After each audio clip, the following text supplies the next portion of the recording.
the city of the weird. Exploring topics from the esoteric and unexplored to dimensions unknown. Shining a light of truth on the darkest corners of our reality. Welcome to the Curious Realm.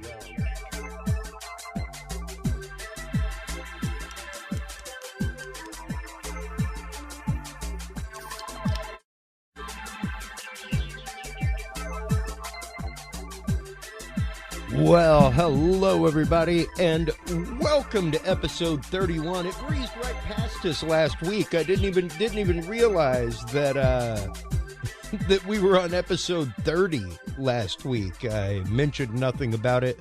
Blows my mind that in the last 30 weeks we have gone from just right up around 1,000 to 1,300 subscribers on Facebook to almost 6,000, that we have tripled downloads, that our reach for posts is now like in the 70,000 range whenever we put stuff out and promote it. So thank you guys. That is all because of y'all.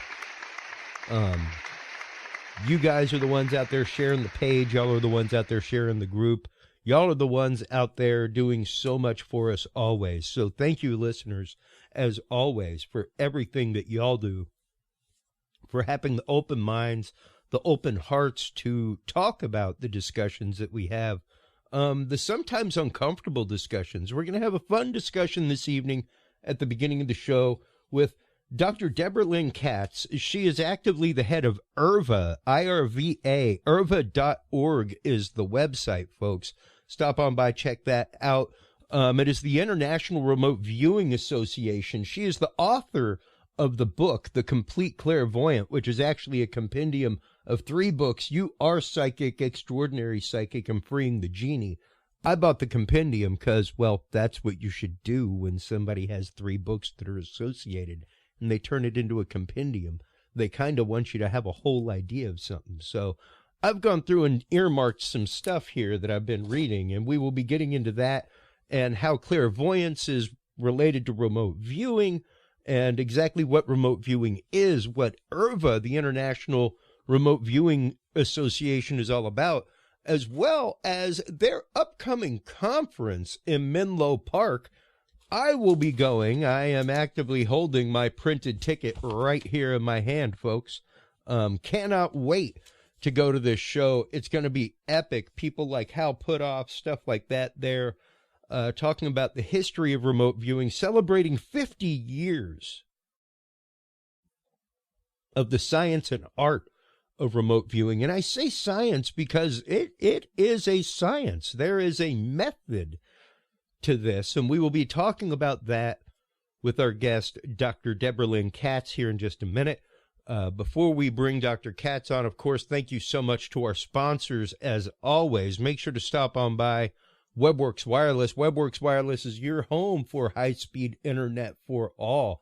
WebWorksWireless.com is the website. They help you provide pretty much web anywhere. They have been our streaming sponsor since the beginning of Curious Realm, since the rebrand back in December. And I'm here to tell you, folks, when they say unlimited, no data limit, I put up smooth 20 gigs of video, audio, and other files a month while on the road with my WebWorks wireless system, and it is fantastic. It is what we use to stream to our website every week. WebWorksWireless.com is the website. Stop on by and check them out. While you're online checking them out, of course, make sure to stop on by our other sponsor, The Secret to Everything, the amazing Dr. Kimberly McGeorge. She will be coming on the show here in a couple weeks. I want to say possibly next week, to discuss frequency healing. What frequency healing is. Secret to Everything is your source for alternative health, frequency healing, and consciousness expansion exercise. Stop on by, get your session with Dr. Kimberly McGeorge today. SecretToEverything.com. And of course, while you're online checking out everything from IRVA.org to SecretOfEverything.com to WebWorksWireless.com, make sure to stop on by CuriousRealm.com. That's ours. We're shameless here, folks. CuriousRealm.com is the website. That's where you can go to check out the live stuff. That's where you can go to check out all the episodes. That is also where you can go to follow us on social media. And you know what happens whenever you follow us on social media? You get to catch up with the news of the week in our Curious Realm group. That's right, folks. News of the Week is brought to you by our Facebook group. Stop on by and join the Curious Realm group. Bunch of curious folks. Had about 20 people join this week. Today, as a matter of fact, the Large Hadron Collider discovered 3 new exotic particles in physics. That coming to you out of gizmodo.com, out of thesun.co.uk. Military asked for child-sized coffins for alien bodies after UFO crash. And our good friend Daniel Allen Jones actually knows this researcher, so I'm going to be chatting with him about possibly getting him on the show. At a Mediaite.com, Highland Park suspect filmed himself on parade route and posted violent content online ahead of the shooting. Tons of violent content, actually. I was just chatting with our good friend and backup guest, Mike Turber, just a few minutes ago. And more Highland Park news, apparently out of the dailymail.uk, revealed Highland Park shooter was, quote, known to law enforcement. And, of course, the amazing news this upcoming weekend, folks. Make sure to tune in live Saturday and Sunday for our on-site coverage of MUFON, the MUFON Symposium, UFOs in the Spotlight, day 1 and 2 this Saturday and Sunday. We will be doing live coverage. My amazing wife, Amy of the Yes But Why podcast, will be there with me. We will be down in the trenches talking to vendors, all kinds of fun things, interviewing speakers, guests, organizers. Stop on by, check that out. Once again, folks, that is the news of the week. And before we bring in our guest, I want to give a quick shout out to Eric Renamaki. Eric Renamaki, that is the owner of Uperlights.com. Uperlights.com is not a sponsor at all, actually. I'm just shouting them out because I have been having so much geeky fun over the last 2 days. They make these amazing UV flashlights. And if you notice there, it's not just a UV LED. There's actually a UV filter. Now, you may wonder, what is a Uperlight? Well, I'm a rocks and minerals freak. It's actively a new mineral that was found by Eric Renamaki and confirmed new mineral found in Michigan. So this is a Uperlight. It kind of looks like really smooth, non-shiny granite. Now, what's cool? Watch this, even in light. Yeah, that's awesome. You can see the orange glowing particles in it right there. Pretty sweet stuff. So we just interviewed Eric here in studio a couple days ago, and he gave me the light. He gave me a couple Uperlights for my rock collection, and I was like, you know, I've been wanting to start up a UV cabinet. And Eric, I want to tell you, you changed my world, man. Not only did I start up a UV cabinet, I had enough material inside of my own mineral collection to fill a UV cabinet. And I found out because of this. So stop on by. His flashlights are no joke, everybody. This is a free shout out to Uperlights.com. Uperlights.com, Uperlights.com. Stop on by, check them out. If you want a UV flashlight for investigation, for paranormal investigation, for going out and finding Bigfoot markings, scent trail, things like that, Uperlights.com. Hands down, I've got like 3 or 4 shortwave, longwave combo UV flashlights and even lamps. This beats them all like combined. So stop on by and check them out. Our guest today, Dr. Debra Lynne Katz. She is the author of the compendium, The Complete Clairvoyant. We are going to be talking to her about her work with IRVA, the International Remote Viewing Association. Welcome to the show today. Dr. Katz, how are you? Yes, I'm great. I'm so happy to be here with you, and I'm just so impressed that you actually read my book. That's so often. Well, no, granted, don't be so impressed, because even though there's like a whole shelf over here and over here of guest books, and yes, I have read them. I didn't read this whole thing before our interview. Now I've gotten about 80 pages in. Really? You didn't read all 1,200? I didn't read all 1,200. I'll be honest with you. And as a remote viewer, you probably saw the fact that I didn't read all 1,200. I have a feeling, but I appreciate. But I have a logic behind that, you see, and that's I worked on radio for a while, and it would always break my heart whenever somebody would send a book to my host and he did nothing with it.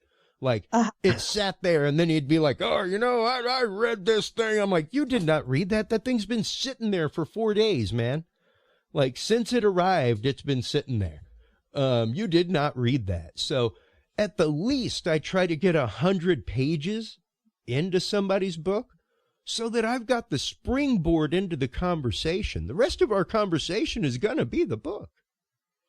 Yeah.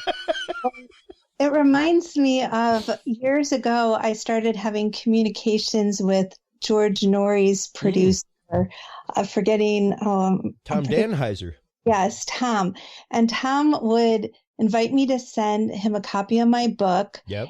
And then we'd talk, and then he'd say, we'd get on the phone, and about a minute and a half later, he'd say, oh, I've got another call. I have to go. And then I wouldn't hear from him for about a year. And then the next year, he'd ask me to send the book again. Yeah.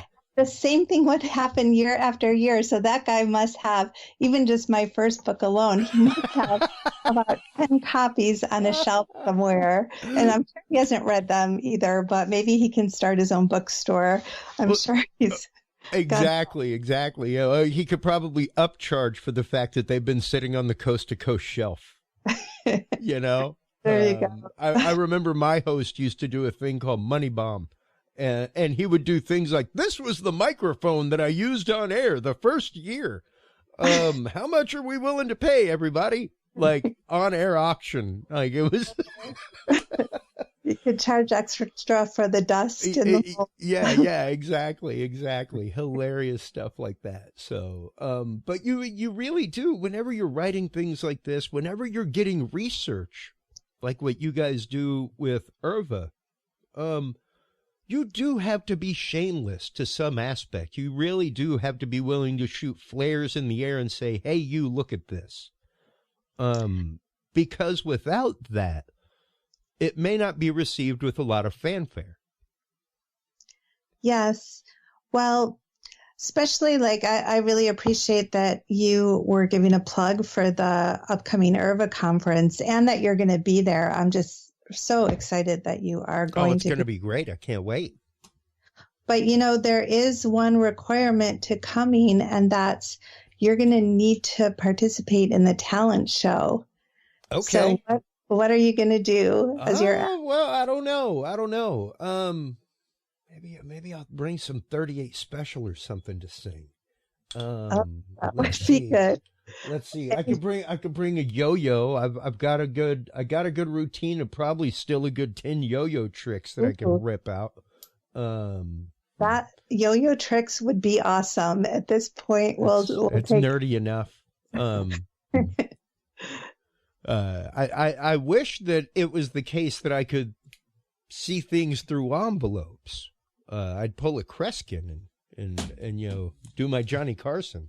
But let's go ahead and start kind of cracking the nut, so to speak, and start tearing open the envelope that contains remote viewing. Now, granted, I use that terminology because that was, of course, some of the original practicality that was used in the remote viewing experiments, though with SRI, not quite now.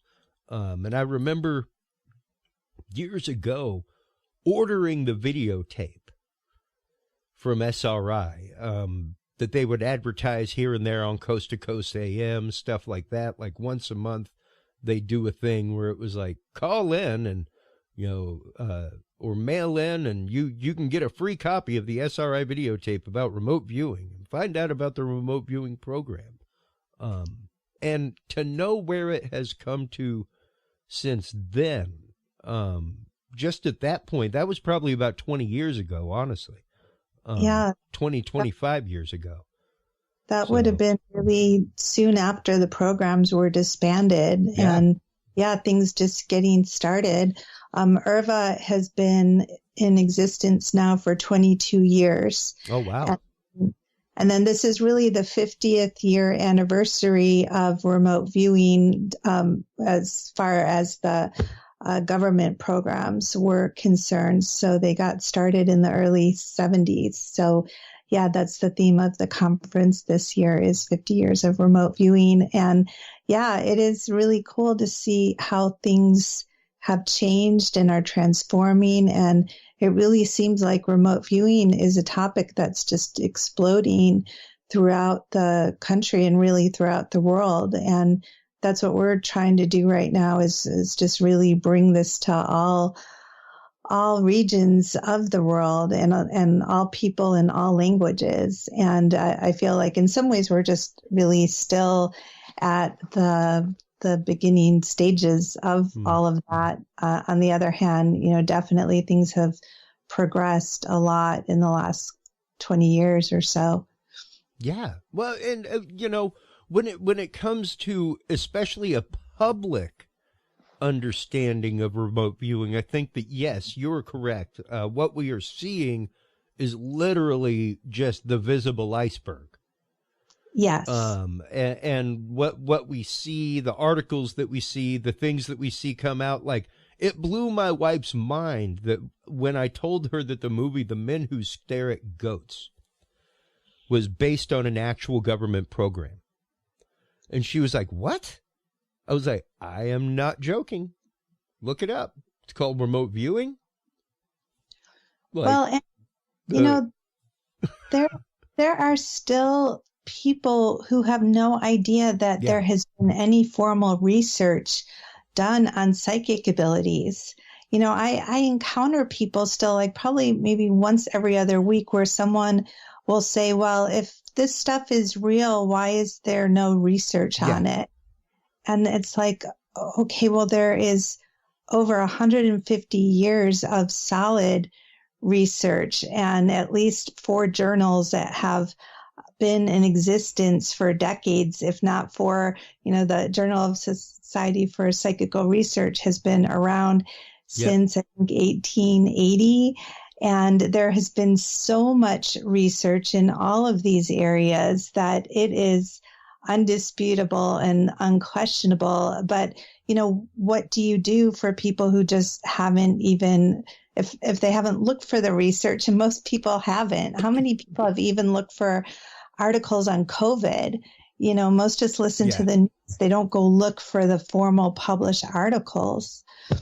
Yeah. We really do kind of depend on, and it's interesting that at the MUFON conference this year, the whole concept is UFOs in the spotlight. It is literally the media push right now, and the media push over the last 50 years. And what's up with the pivot?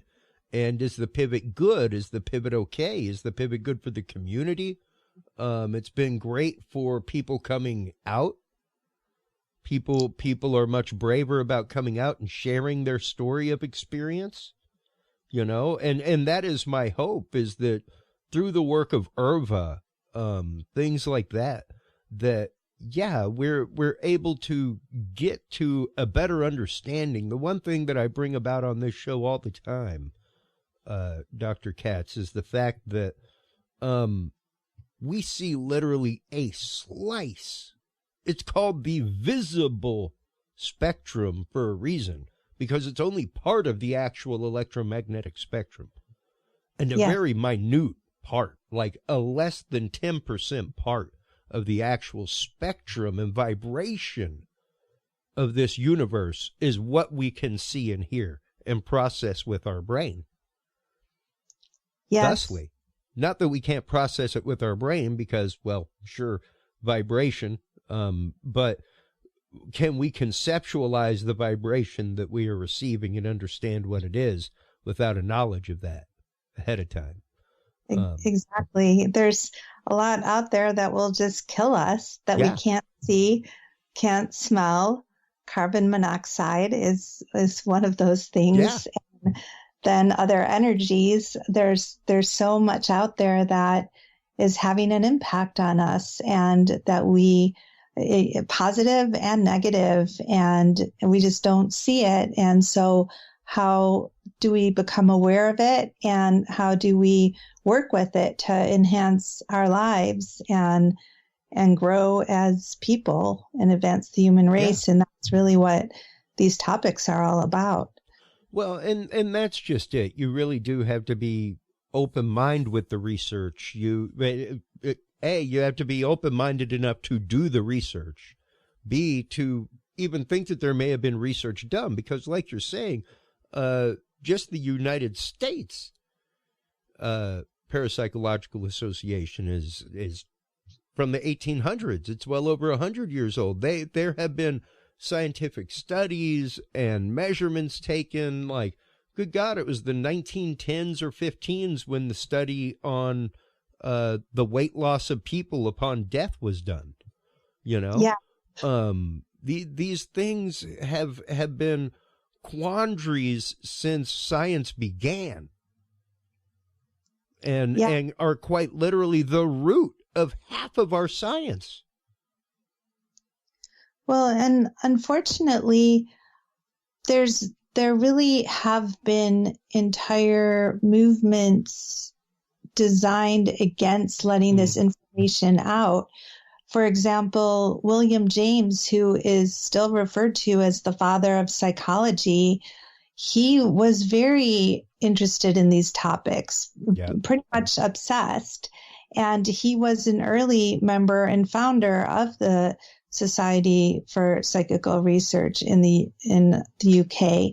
And yet most of the time his work with studying mediums and advancing many of these topics, it was so important to him at the time. And at the time, everyone knew what he was involved in. But then after some decades, that aspect of his work and other early psychologists' work just kind of disappeared, like as if it was just kind of cut out of the conversation.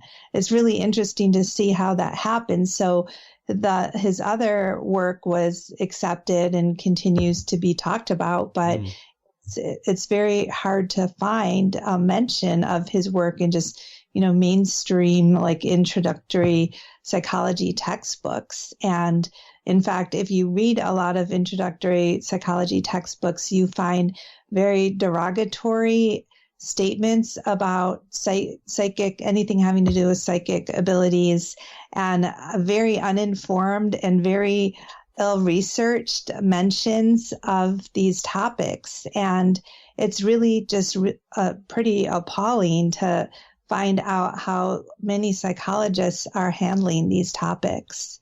And, that's some of it's just accidental, but these are the same psychologists that are promoting critical thinking and how people really need to, do diligent research. So it's very contradictory, and it's problematic because millions of people go to college and they're required to take these psychology classes. So that's just one of many examples where people, that would be the prime place to start to introduce them to this research. And so I think it really starts there with doing a better job of educating undergraduates. Oh, sure. And I mean, even like you're saying, to let them know that things like Project Stargate, like what I'm bringing up on screen right now, actively existed, where they were trying to find ways to utilize this literal biological technology. Let's start with this, because I think this is a good springboard for us to start giving remote viewing a definition. We've used a lot of, I think, kind of nebulous terms that are interchangeable between clairvoyant communities, New Age communities, things like that, energies, frequencies. And I think that is, of course, key to understanding the root of what remote viewing is. And the principle of how it's done, is to understand that all things happen on an equal basis. All things happen past, present, future at the same moment. Otherwise, you couldn't move fluidly from one to the other. You and I, despite being separated by a distance and on a Skype audio line right now, are sharing an electron field. Yes. By all rules of physics. The microphone in front of me is not physically there. What I'm touching is an electronic repulsion of atoms. That's what I'm feeling, but yet still, because I'm 90% empty space, I can still perceive. So that's a lot of, just to give y'all a quick brush over of the substructure. But once again, that leaves a lot of people with the idea of, well, that sounds like ESP.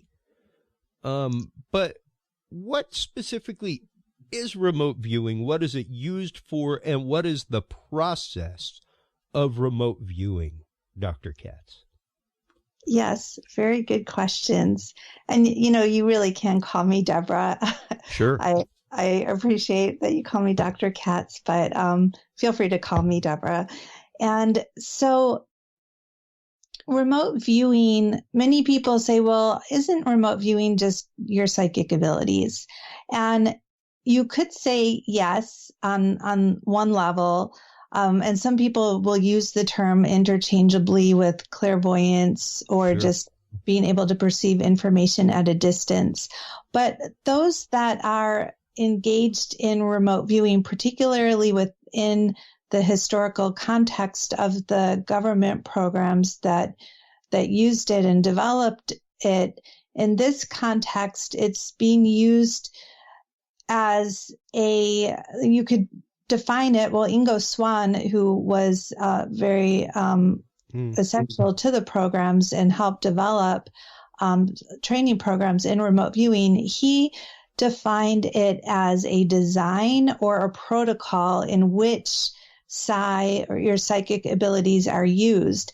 But it's a protocol, one that there's different protocols, but overall there's a few main components to it, which is really using your psychic abilities in a careful way so that you can rule out other explanations, such as your logic is a big one, or using a protocol where you can carefully analyze the information that has come in and then comparing it to feedback or to data that you receive later. And so a lot of times remote viewing is done within a structure where it can be done just by one person by themselves. Like I could go and look online for a target, like even I have on remoteviewing.net, I have a target practice site.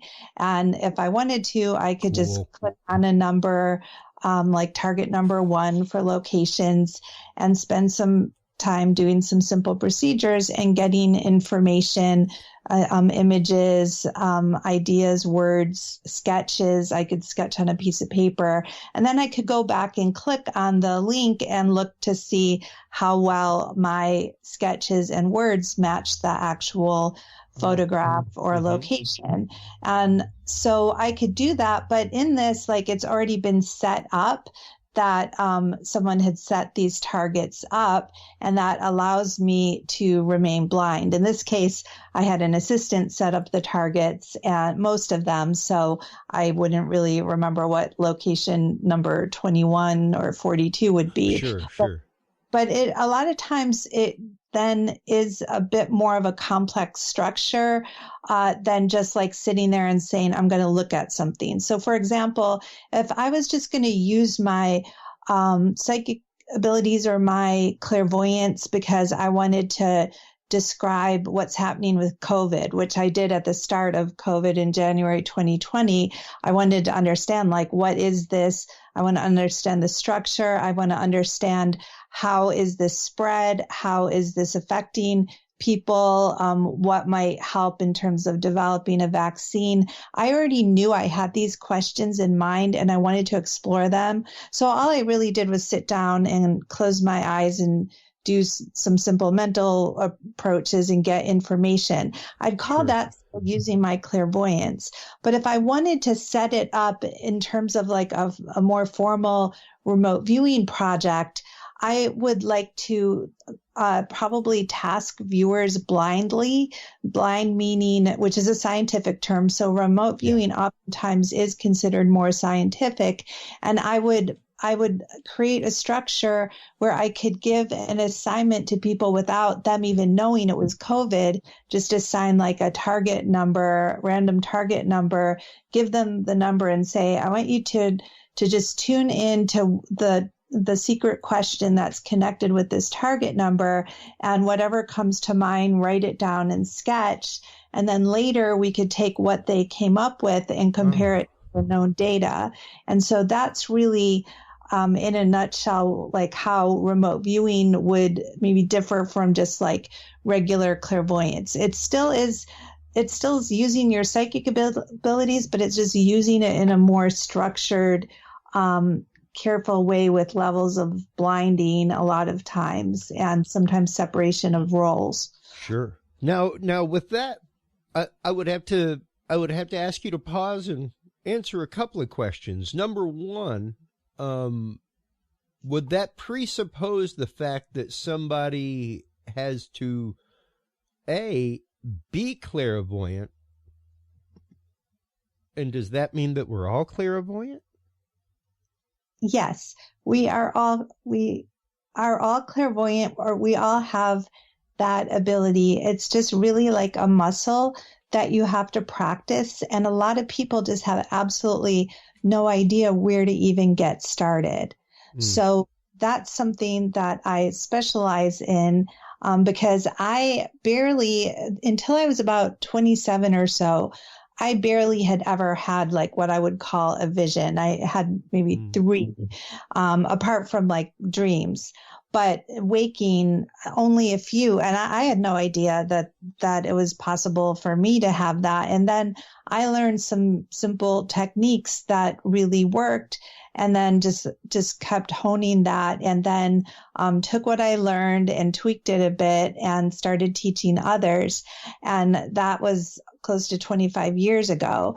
So now I would say that just about anybody that spends time with it, they are going to have a level of success. It's really about working with some simple visualizations and practicing a lot. A lot of people never even practice visualizing. And so it's moving to that part of yourself and just learning some simple approaches, and then having to work with it. You know, it's not like you're going to sit down.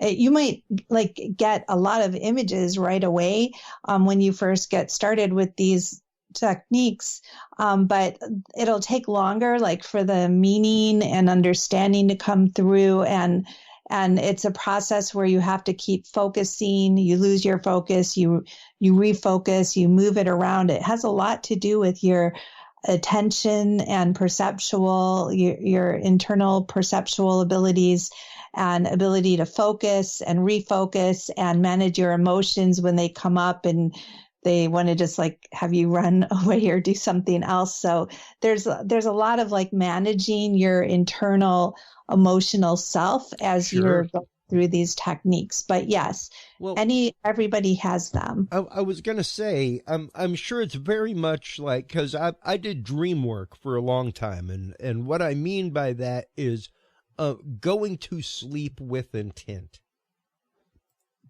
Yes.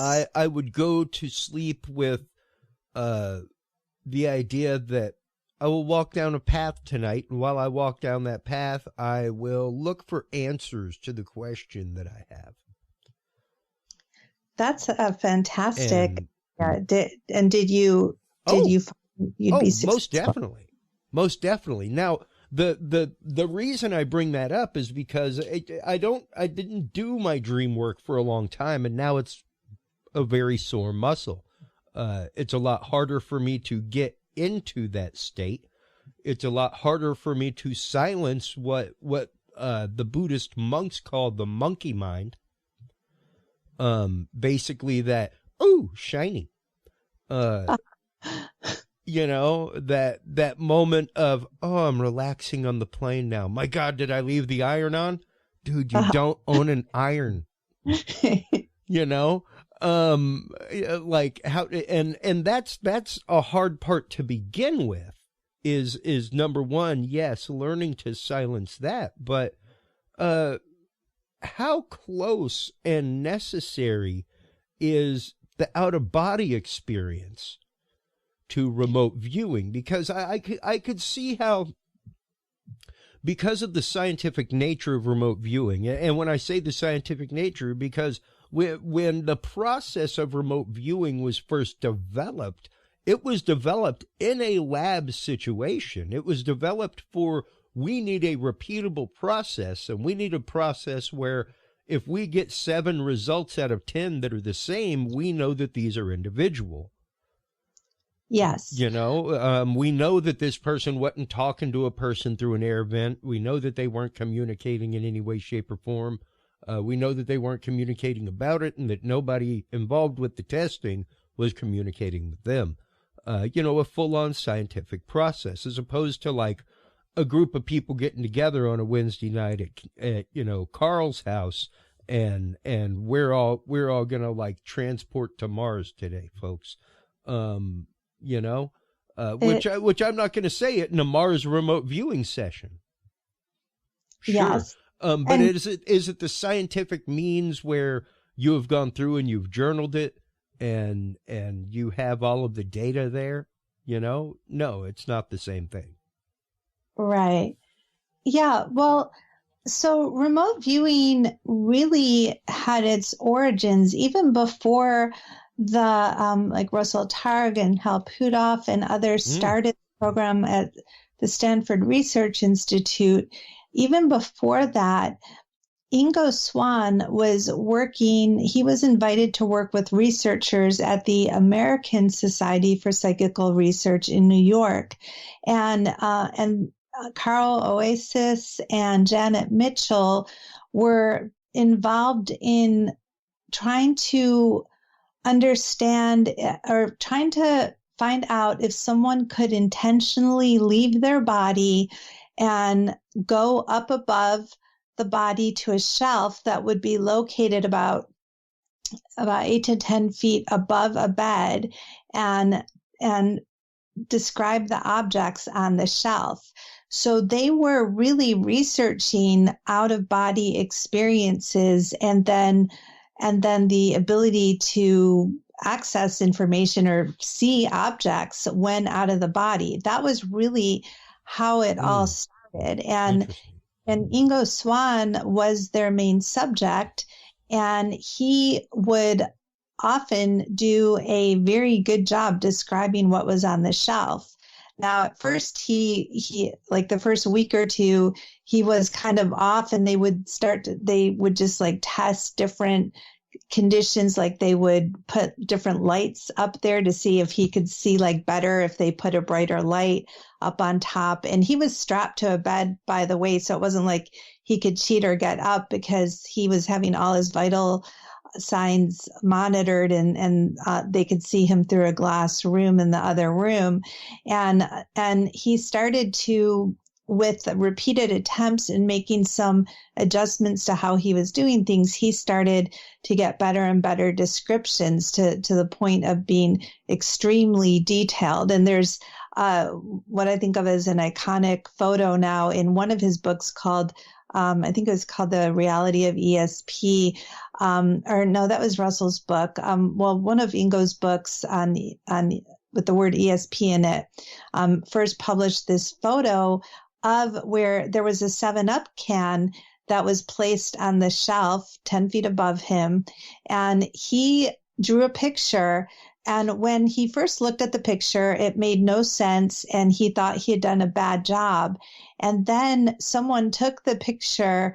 He had sketched this, and it was green.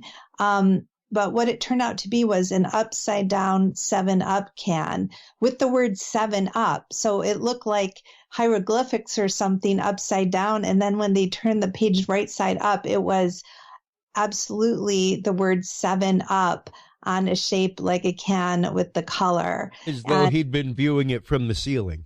Yes, from the ceiling upside down, to the point that he consciously did not, he didn't know what it was. Differentiate the two. Yes. So that showed him from a particular position. And it also showed him that it's possible to get information subconsciously, because he was awake when he was doing this, but he just didn't understand what it was. So there was this divide between what his conscious mind was understanding and what his subconscious mind was doing, which is really so typical when we're doing psychic work. And also it was significant to them, to him and Janet Mitchell, that with time and practice, he was getting better and better, because that was something too that they really just believed that maybe someone had this gift or didn't, and they didn't really even at first realize it was something to be developed. So they weren't even giving him feedback, or it used to be pretty common to not even tell psychic subjects what their feedback was or how they were doing. They just have them do 200 trials and be on their way, and not say hey, this is what we were having you work with. And so they realize the power of feedback. If you draw something and then you get to see the object and you get to compare it and look at what did you do well and what did you not do so well, that you can make adjustments. So this is something that you could learn. So much came out of that. And they were really the ones who coined the term remote viewing. And then when Ingo went over to work with the researchers at the Stanford Research Institute, which is going to be half a block from where I'm going to have our conference this year. Wow. That's why we're going back there this year with the 50th year anniversary of remote viewing. We actually wanted to do the conference in SRI, but it's really top high security right now, and we just could not get in there. So we're as close as we can be without being there. Interesting. That's awesome. And I can't wait to be at the conference once again, to know that the research itself has been going on for 50 years. And that, I think that it's one of the things that we talk about on this show regularly, Debra, is the religion of science.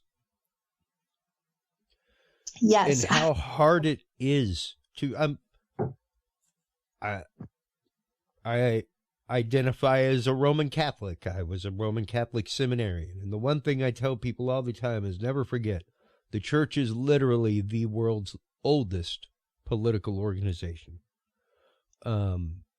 They take forever to change. And there's a reason that they take forever to change.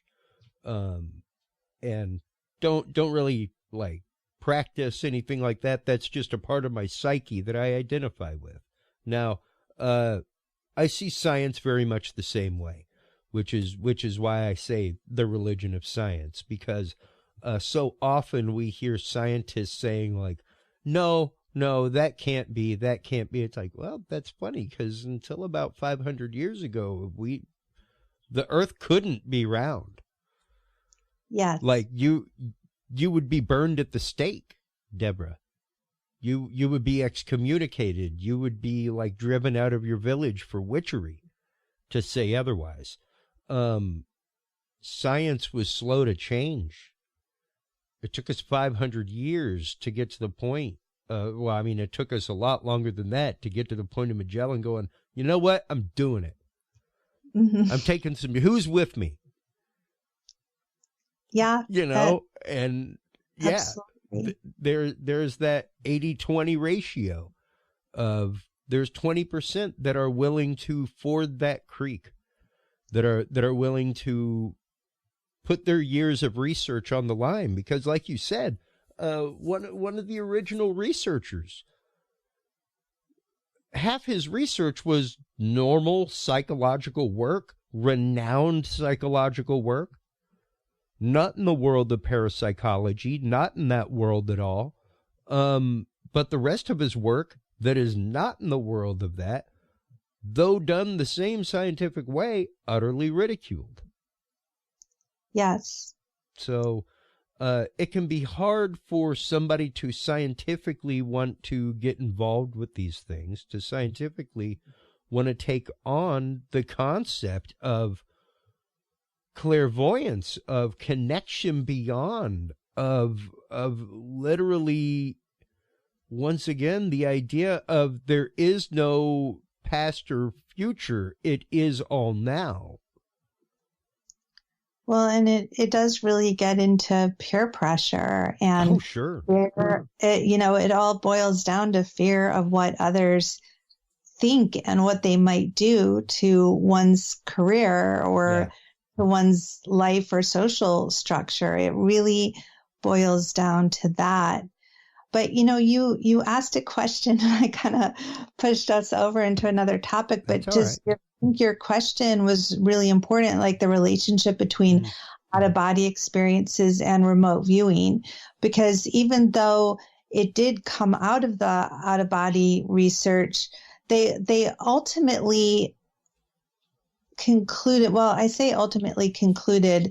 scientists want to be really careful about making definitive statements. And so there were still many, even as remote viewing progressed, that would say, well, we can't prove for sure that someone's actually leaving their body. Although I think that example with the 7-Up can is a pretty good example of where we could really say that is leading us to think that he really was in a different position. And sorry, go ahead. Oh, I was just going to say, but there's a lot of times where you can't be sure if a person is out of their body or not, but you can be sure that they are receiving data. And there are some remote viewers that they feel like they're not going anywhere. They're just sitting, and especially ones that have learned the approach of controlled remote viewing, where they just have a piece of paper in front of them and they just feel like the information's coming through the paper. However, I do, I myself and what my students do and many viewers is we do like to imagine that we're going over to a different location. And at times we will have experiences where, we're not just getting images or ideas or thoughts, but we're actually feeling something like, wind in your hair or sun on your face. Or I had a target where I was suddenly, I was on the ground wearing a suit of armor and had swords in my chest. I had that whole vision from the perspective of lying on the ground with my armor. And it was the weirdest thing because I was just sitting in my room with the paper. And then suddenly, I was transported and saw these things sticking out of my chest, but it didn't hurt. But that gave me an idea that this was some kind of medieval target. And sure enough, it turned out to be a medieval castle. So, viewers themselves will have these experiences where they will say, in that moment, I did feel like there was more of my energy or my consciousness at a distance. But then a lot of times it won't feel like that. And there are some ways to kind of tell, if you're just working with what I call two-dimensionally on your paper with data coming in there, or where you're having more of this full body integrative experience at the location. I think both are going on. And then of course, many times when people are having out of body experiences, they will be able to see things. They will be able to see their friend's house or car or whatever is happening at that time. So there is, and that, they're probably inclined to say, oh, it seemed like I was remote viewing. They were definitely at least being clairvoyant at that moment. Yeah. Or at least, a form of bilocation or receiving data through another channel. Yes. Than typical. And with that in mind, I kind of want to, I know that we've only got you for a few more minutes. And my God, the conversation has literally just flown by, Debra. But I think that one thing that is really important for people to understand is chapter 7 of your book here, which is actually the book You Are Psychic. I'm reading from the Complete Clairvoyant, which is the trilogy of books. But I think that this is an important aspect to remote viewing as a whole, which is grounding. In addition to securing you to the earth and harnessing your energy, grounding is a very powerful and effective means of releasing negative energy or energy that is no longer serving you, as in the cause of pain, anxiety, stress, unwanted thoughts, etc. And that is like what we were saying, getting rid of that monkey mind, getting rid of the busy thoughts in your head, that kind of stuff. But what are some ways that people can begin to ground themselves? Because it's a harrying world that we live in. And it's even more harried since the reboot from COVID, and it's even more stressed out than what it used to be. Some might say that is by design. What have you? The fact is, we're in the midst of it. So for the average person out there that is not the adept that you are, or is not even the dream explorer that I once was and am hoping to rebuild the muscles to get back to, how can they begin learning to ground themselves, and when to learn, more importantly, that they are grounded or that they are losing their grounding? Yes. Well, I'm glad you asked that, because it is a really helpful technique and concept. So just anyone listening right now can just do this. Just close your eyes for a moment and visualize your body. And I like to ground from the first chakra, or the base of the spine. You could think of it as your hip area, and you could think of it like you're just anchoring your whole lower body into the earth. You could think of it as a column of energy, but I like to use a solid object that I visualize, like a tree trunk or a pole, or just something really super solid. You can even imagine your own legs going straight down into the ground and just anchoring deep into the earth. And I also like to visualize then my energy field around me, and just imagining like it can stretch out wide or come in close. So kind of just like you can put your arms out wide or hug them to your body, you can do that with your field. And then I'll just kind of ground the bottom of my field or aura, just trusting that it's there. So this isn't like, oh, I can totally see with my eyes open my field. I'm just trusting that I have this thing called an energy field, and I'm connecting it into my ground cord. And then I'm going to use the cord to both release, like if I feel stressed out, I'll say, what's the energy of stress? What does that look like? And then it's really through using your imagination, like, oh, stress to me looks like something dark and kind of fuzzy. Okay, I'm going to send that down my grounding cord. Or I'm having a really discouraging thought right now, like I'm feeling very negative. What does that, if I had to give that thought a color or a look to it, maybe it's like goopy, kind of gray color. And then I'm going to, where is that thought? Oh, I think it's just like in the middle of my head. I'm going to just visualize that pouring down my body, pouring down my grounding cord into the earth. So it's just techniques like this that, and then you could use that as a whole meditation, like just doing that for 1 minute might be enough.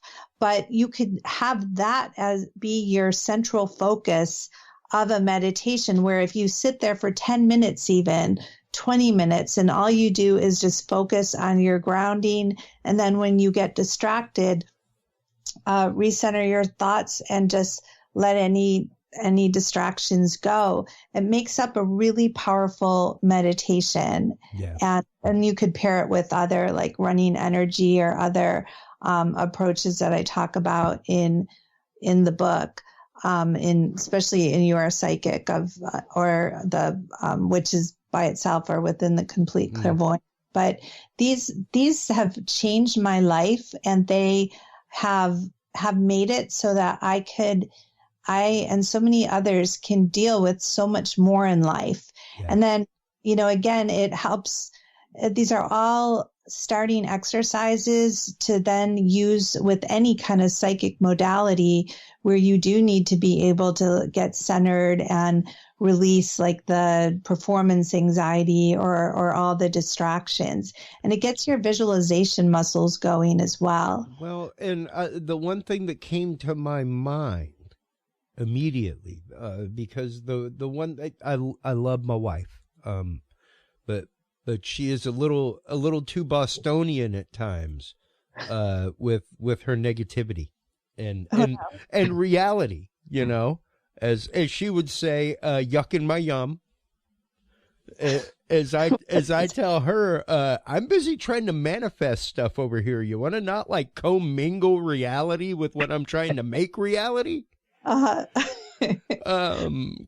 you're kind of jamming up the frequencies right now, but how important is that grounding to proper result when you're talking about, remote viewing? Because even with manifestation, though, once again, the tainting of result, one dose of negativity is like it takes 100 doses of positivity to bring it back to ballast. It's 10 times as strong. So, how can, and this is just before somebody goes, because the one thing I always ask whenever we talk to people about out-of-body experience specifically is, what do people need to do to protect themselves? I don't want to discourage anybody from exploration here or beyond or within themselves or their connection to the beyond. However, there are caveats that are out there. There are things that you need to be careful for, and if you're looking for specified result in something, and looking for a repeatable result, you really do need to have control over that as much as possible, which means any negativity from your job during the day might be hazing your result. What can people do to make sure that their session is right and good, despite the world going on around them? Well, it definitely helps to meditate in advance of doing sessions. Whether you're grounding yourself, you're bringing your energy back to yourself, because that's the big thing, is a lot of people have no idea of how spread out their own awareness, energy, consciousness is. Like they come home from work, but they're still completely plugged into work. Yeah. They're completely plugged in. It's like they're doing 1,000 things all at once, even when their physical body is somewhere else.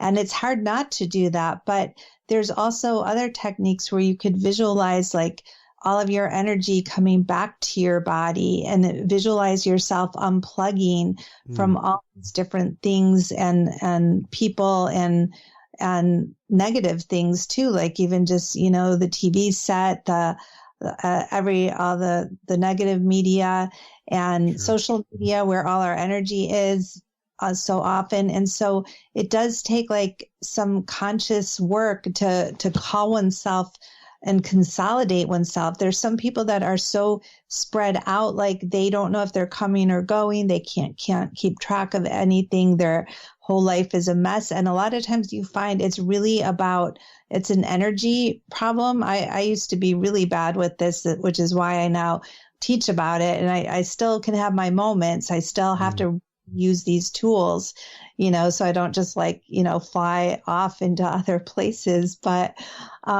there's a lot that people can do. And when you start to consolidate yourself, then you're able to better focus. And so it's really like, you could call it energy maintenance, maintaining your space, having awareness.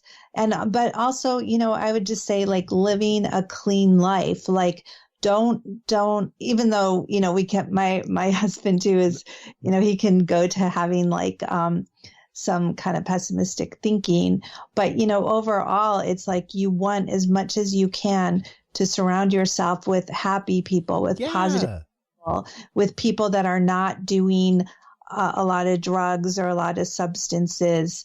You want to feel good. You need to like wake up and feel good about your environment and surroundings. And I know that can be hard for some people, especially when they don't have a lot of money.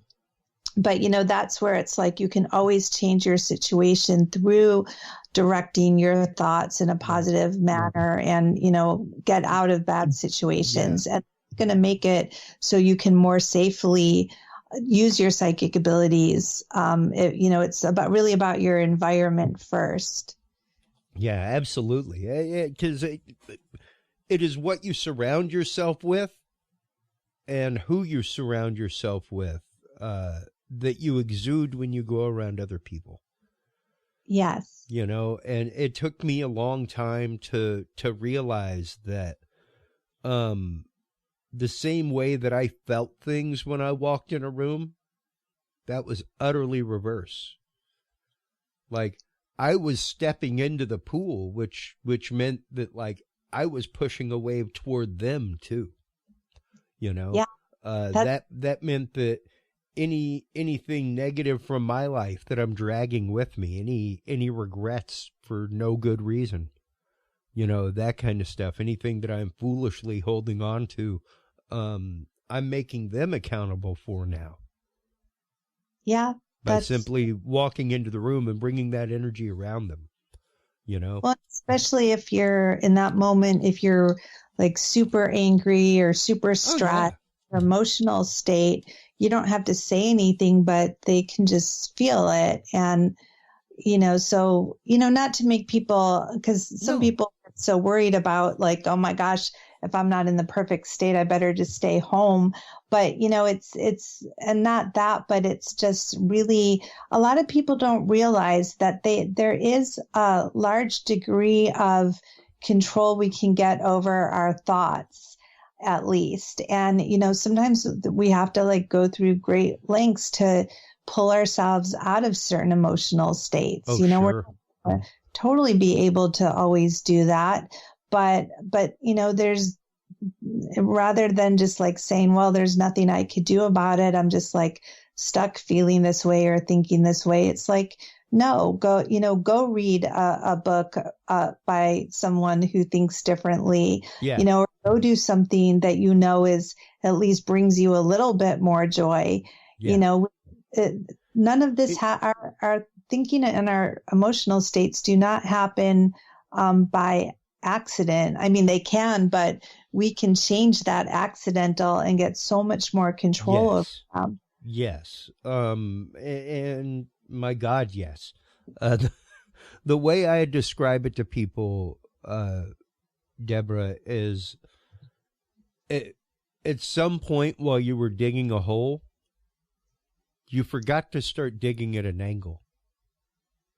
Yes. And you were so busy digging your hole and so preoccupied making this perfect hole, be it a perfect hole of depression, sadness, whatever made you comfy and made you feel whole in the moment, or made you feel right with yourself and made you feel able to deal with that moment. Now suddenly you're looking up and there's just a hole and no ramp. And it's really, really high, and you may not be able to reach the lip first jump. So you got to figure out a way to dig a ramp out. You got to figure out a way to literally dig yourself out of that hole. And that's hard.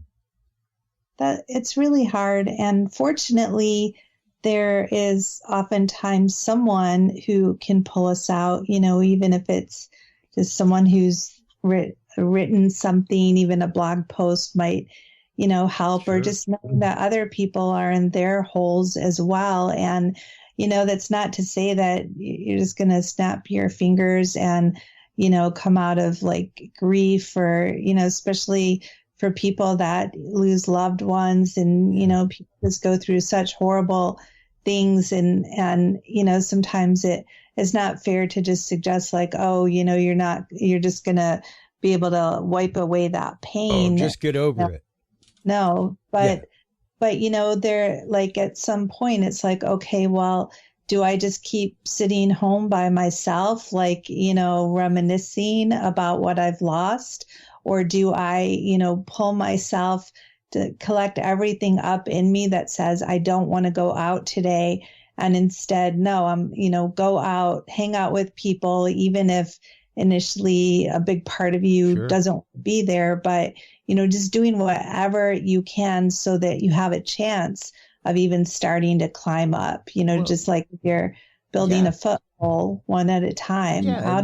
And that first foothold is definitely, figuring out at which point you started identifying with your pain instead of identifying with you. Yes. When did that pain become your identifier? When did it become the fact of I am this instead of I am that? And our world, once again, our haptic and hectic world that we live in of technology, I think is a fantastic thing. Number one, it has brought communities out and brought communities together in numerous ways that otherwise had very little chance for being able to be there together, support each other, things like that. My last point that I want to talk about in your book here is technology for connecting with clients. So you're talking about multiple ways to connect and, Skype, things like that. Now, granted, that is in a therapeutic sense. However, how important is it to utilize technology when it comes to remote viewing and to stay on top of technology and to keep yourself abreast of the latest ways to relax stress, to get to that point faster? Well, these days, there are so many great communities of remote viewers, like Facebook groups, different organizations like IRVA, or there's the Applied Precognition Project, that is a community of people that are using psychic abilities to make future predictions of like financials and sports and horse racing. And that's a topic I just wrote another book on, Associative Remote Viewing, the Art and Science of Predicting Outcomes for sports and finances and elections and the lottery. Wow. And that's my latest book that you'll probably hear about at the IRVA. You're just ready for Back to the Future 2 to happen all over the place, aren't you? Oh, yeah. That's my life. I'm living Back to the Future 2 and 3 and 4.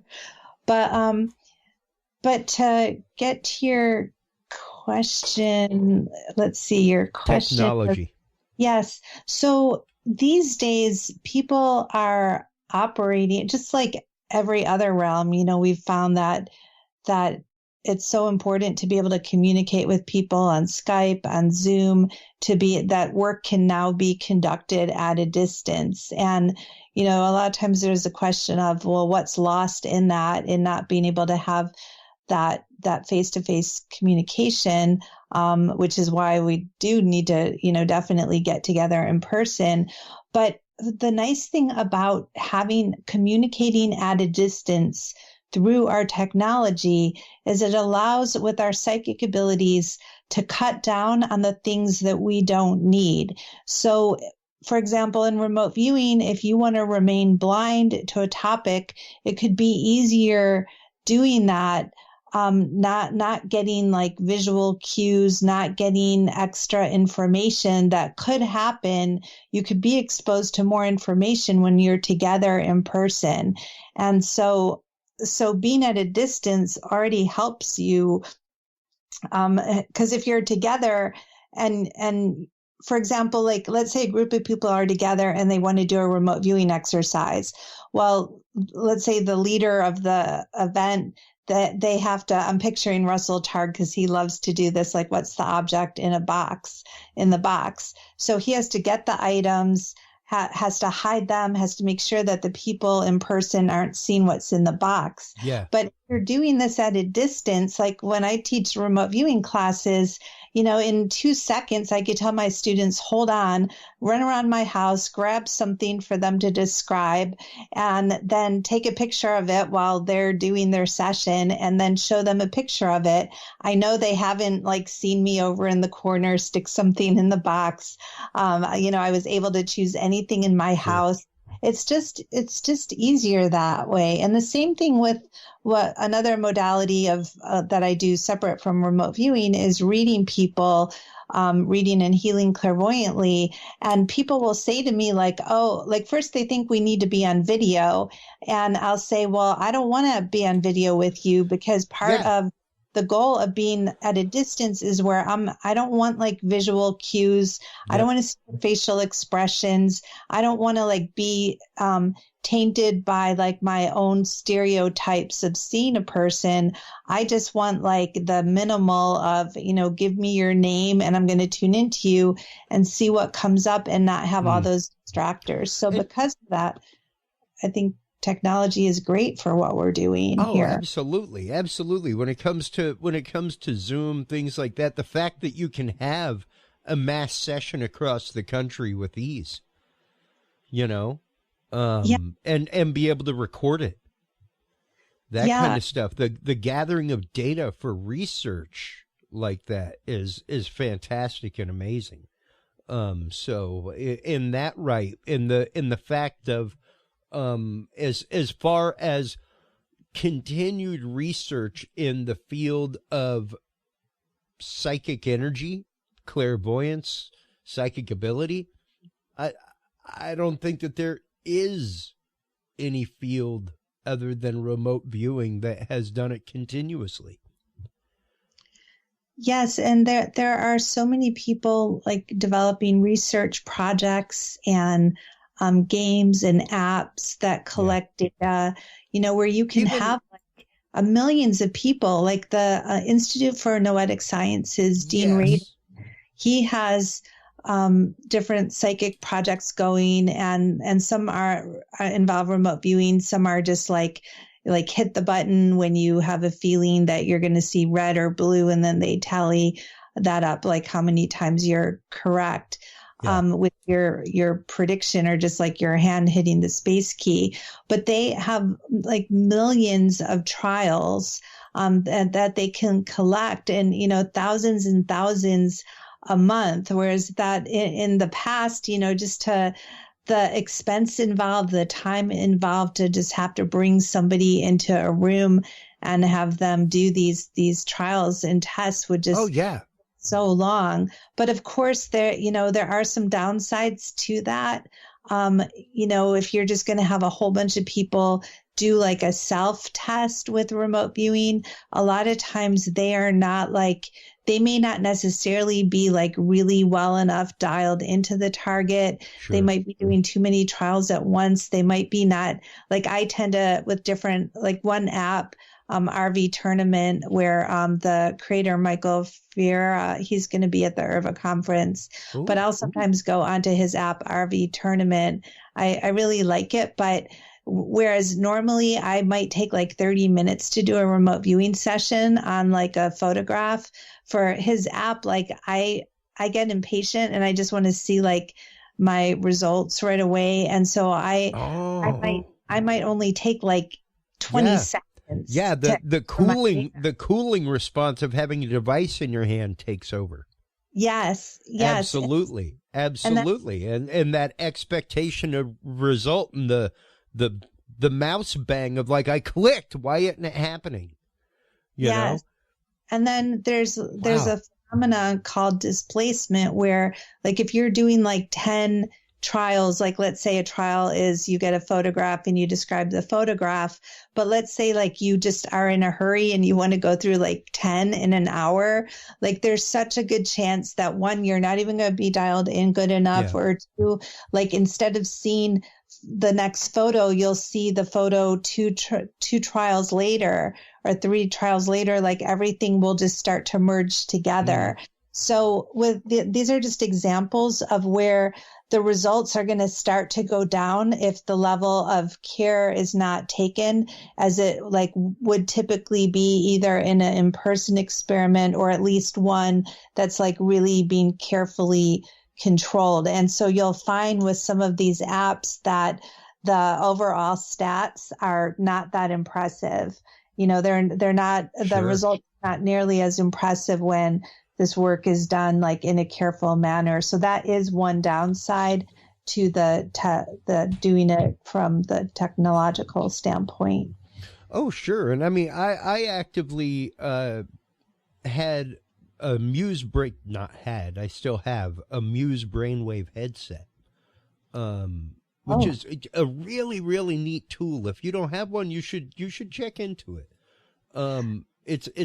I started having migraines, things like that, and anxiety attacks in my sleep. And at the time was spending 35, 40 weeks a year on the road, you know, so it became worrisome to me. And I got this so that I could start recording my brain waves at least first thing in the morning.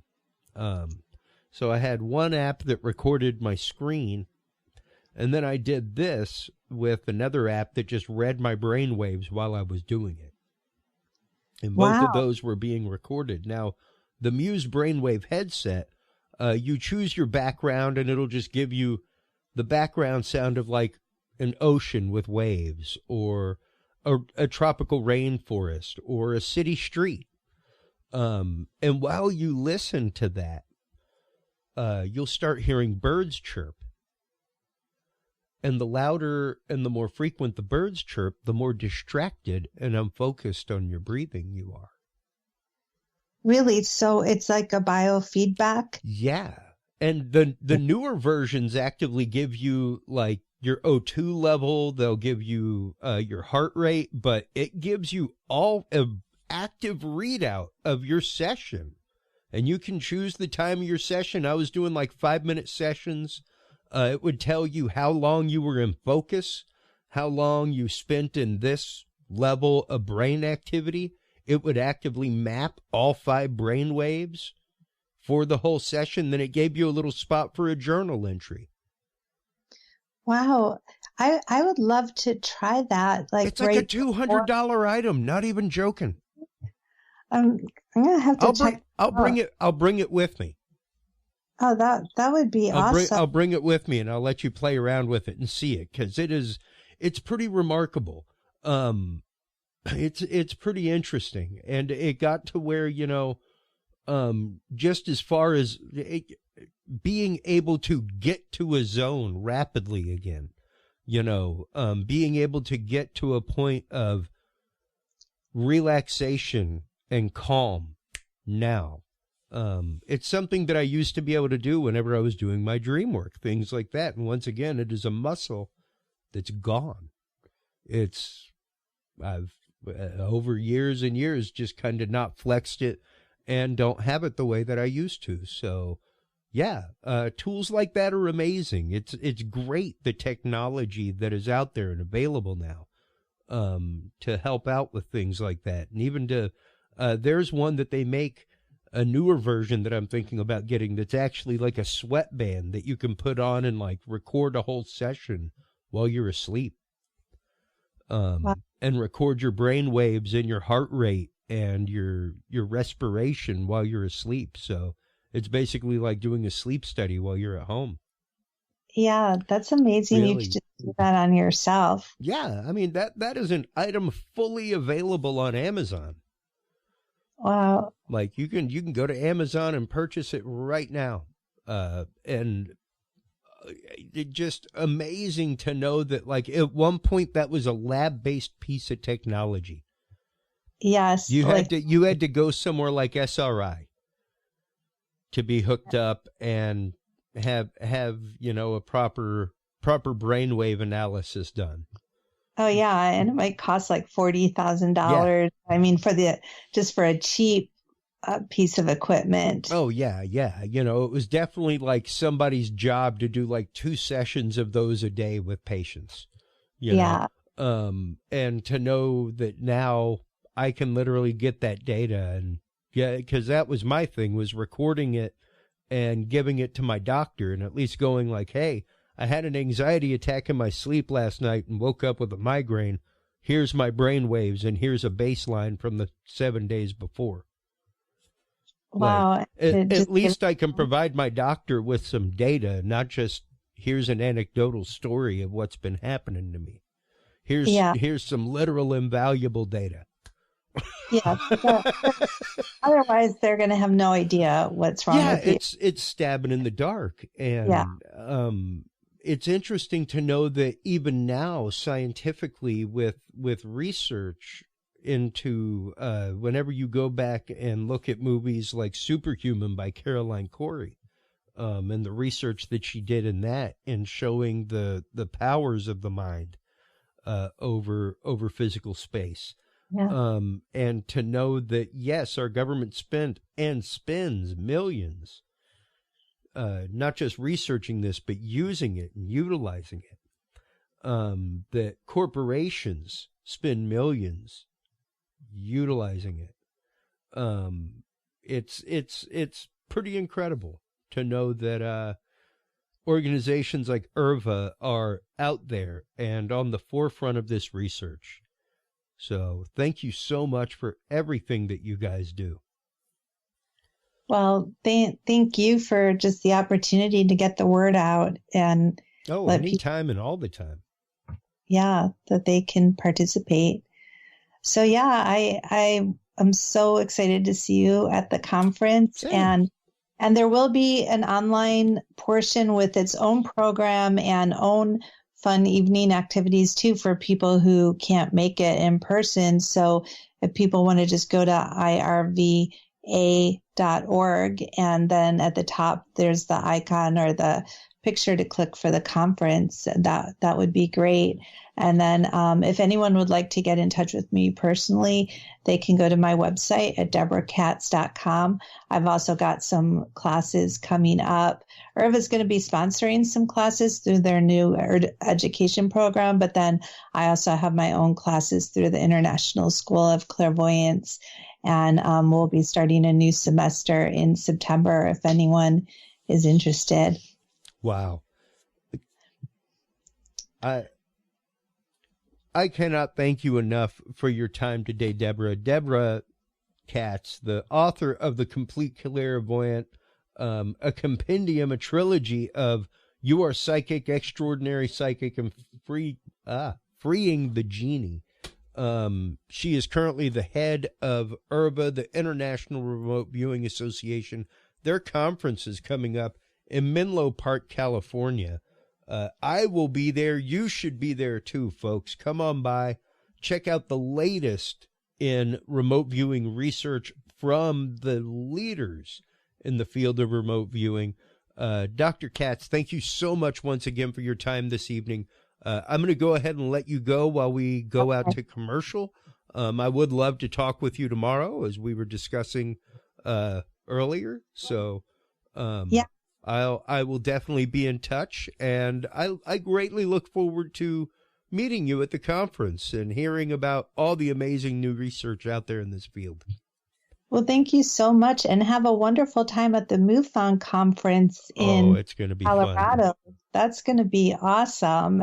You're so lucky to just be going to all of these conferences. So it's funny because last month I spent 24 days in a row on the road for work, doing corporate AV, things like that. And literally today, my wife's birthday. She's out in the front room right now.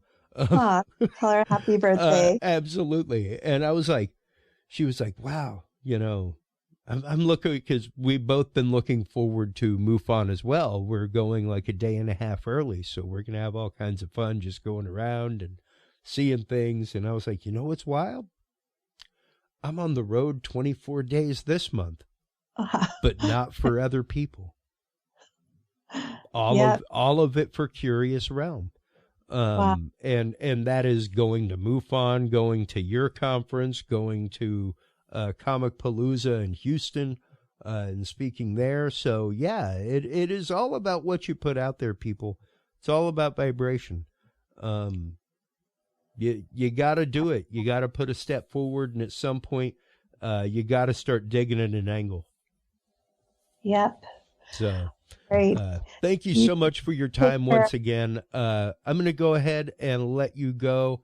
Okay. While you are online, everybody, checking out everything from our amazing guests, make sure to stop on by Curious Realm. We will be right back after these messages, and we will be demystifying SCOTUS.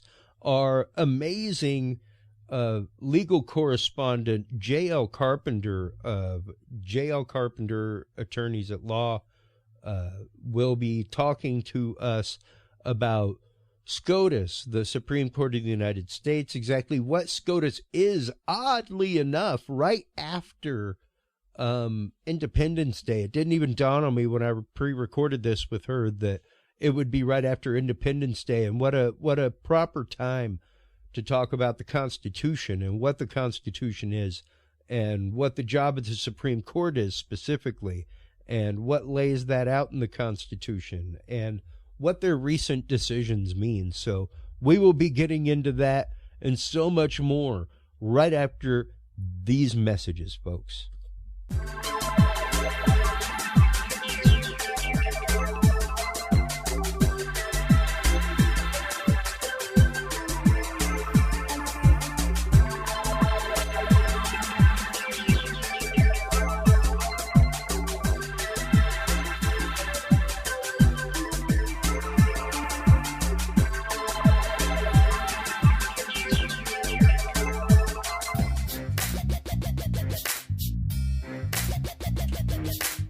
With the rise in attention to the health benefits of cannabis and cannabinoids, including CBD, True Hemp Science has become one of the premier providers of full-spectrum CBD and CBD-related products.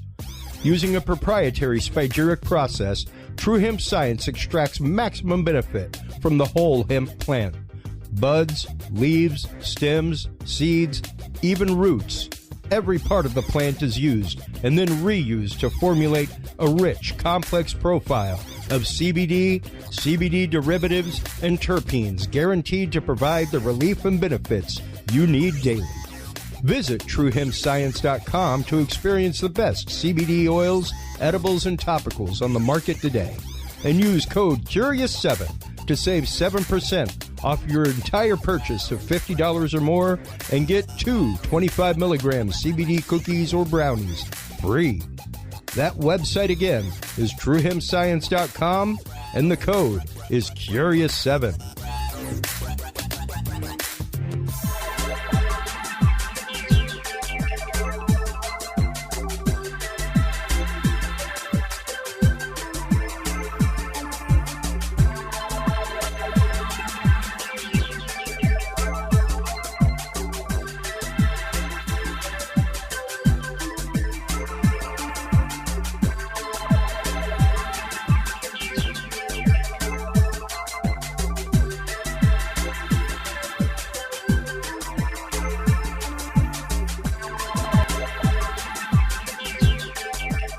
The Curious Realm Podcast is your source for the latest and greatest news and events in the world of the paranormal, esoteric, and forbidden knowledge. And there's no better way to spark the conversation than with items from the Curious Realm store. Choose from fan favorites like hoodies, mouse pads, coffee mugs, and more. Buy books and items from your favorite Curious Realm guests. Get your hands on the latest gear for paranormal investigations and experiments we discuss on the show. Open your web browser and stop on by the Curious Realm store at curiousrealm.com/store to buy the latest Curious Realm wear and out-of-this-world gifts for yourself, your family, or a mind that you want to open. That website again is curiousrealm.com. www.podcast.com/store.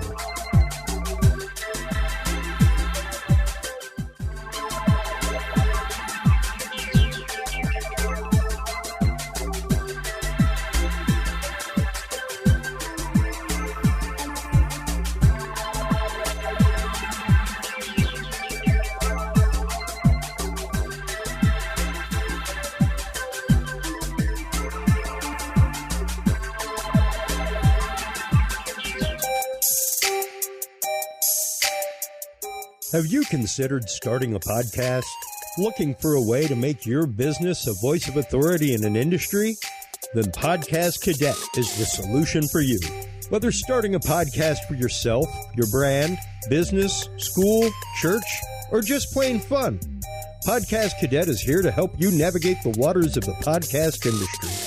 Specializing in one-on-one consultation and training with industry professionals in fields ranging from podcast technology and editing to distribution, monetization, and even social media strategies. Podcast Cadet tailors their services to the specific needs of you and your podcast. Do you already have a podcast and trying to find ways to engage and grow your audience? Sign up for your Podcast Cadet audit today and let us help you explore new and exciting ways to leverage your content and elevate your podcast brand to whole new levels. From consultational workshops to affordable podcast production and maintenance packages, Podcast Cadet is your one-stop shop for everything podcast related on the internet. Visit podcastcadet.com today to sign up for your consultation or training and use code CURIOUS20 to save 20% off your entire purchase. That website again is podcastcadet.com. Welcome back from commercial. Thank you so much to all of our amazing sponsors out there. WebWorks Wireless, who has been our live streaming sponsor since the beginning of the show. They are also our streaming sponsor for all of our website live streams for things like the upcoming MUFON Symposium that is coming up here in a week or so. Our previous guest was just talking about that. That's going to be super great. We're also going to be going out to the International Remote Viewers Association, IRVA. We're going to be going out to that this month, brought to you by WebWorks Wireless as well. Thank you so much to our secondary sponsor for our live streams, The Secret to Everything. Stop on by, support Dr. Kimberly McGeorge. She is your number one source for alternative health, frequency healing, and consciousness expansion. Secretofeverything.com is the website. The website of our guest is JL Carpenter Law. Welcome back to the show, JL Carpenter. How are you doing today? Thanks, Chris. Glad to be back. I'm glad to have you back. This is a segment that when I decided to do it, I was like, number one, I need to have a lawyer on. Number two, I could not think of a better lawyer to have on, because I think you break a few boundaries for a lot of people. Thank you. And you have a really great way of breaking these complex issues down into just really straight common knowledge. And I was texting you back and forth before our recording session that for me, it's funny that these definitions of SCOTUS, the Supreme Court of the United States, for those of you that don't know what that jumble of letters means that you see on TV all the time or hear people refer to, our segment here is about the Supreme Court and demystifying the Supreme Court, whether it be in your state, whether it be on the federal level. What is that all about? And what is it? So let's go ahead and start off here real quick. I will bring up the Constitution itself and the 10th Amendment, which is pretty important. That gets into the rights delegated to the United States by the Constitution, and those reserved for the states. And it specifically states the powers not delegated to the United States by the Constitution, nor prohibited by it to the states, are reserved to the states respectively. Now, explain to us in common lingo there, JL, what that would mean.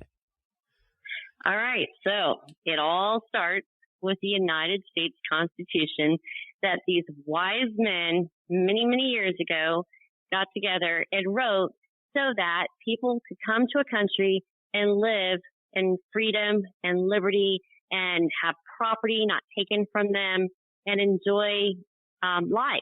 And so with the Constitution, you have the separation of powers. You got Article 1, which gives power to the legislature or Congress, the House and the Senate, to make laws.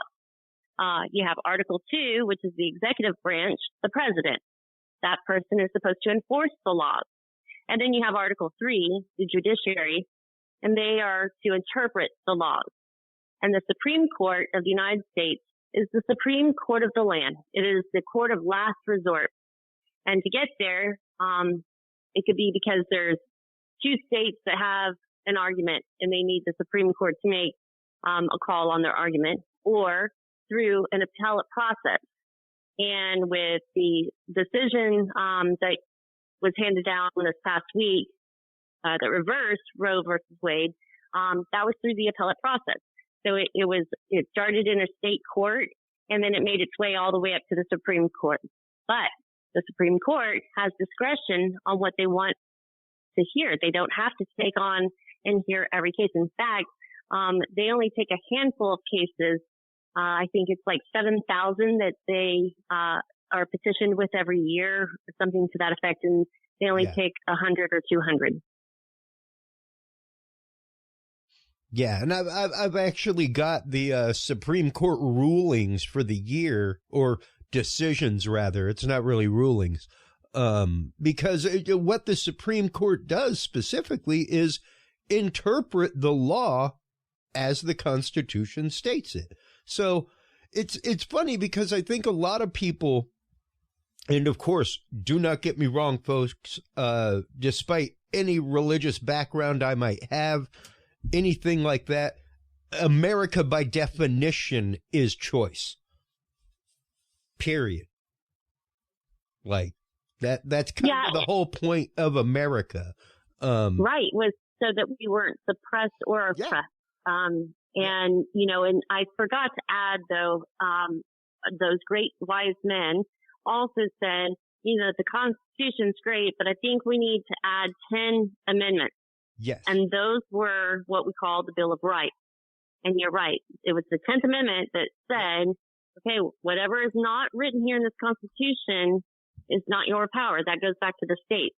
And that is the crux of how come Roe v. Wade was reversed or overturned this past week.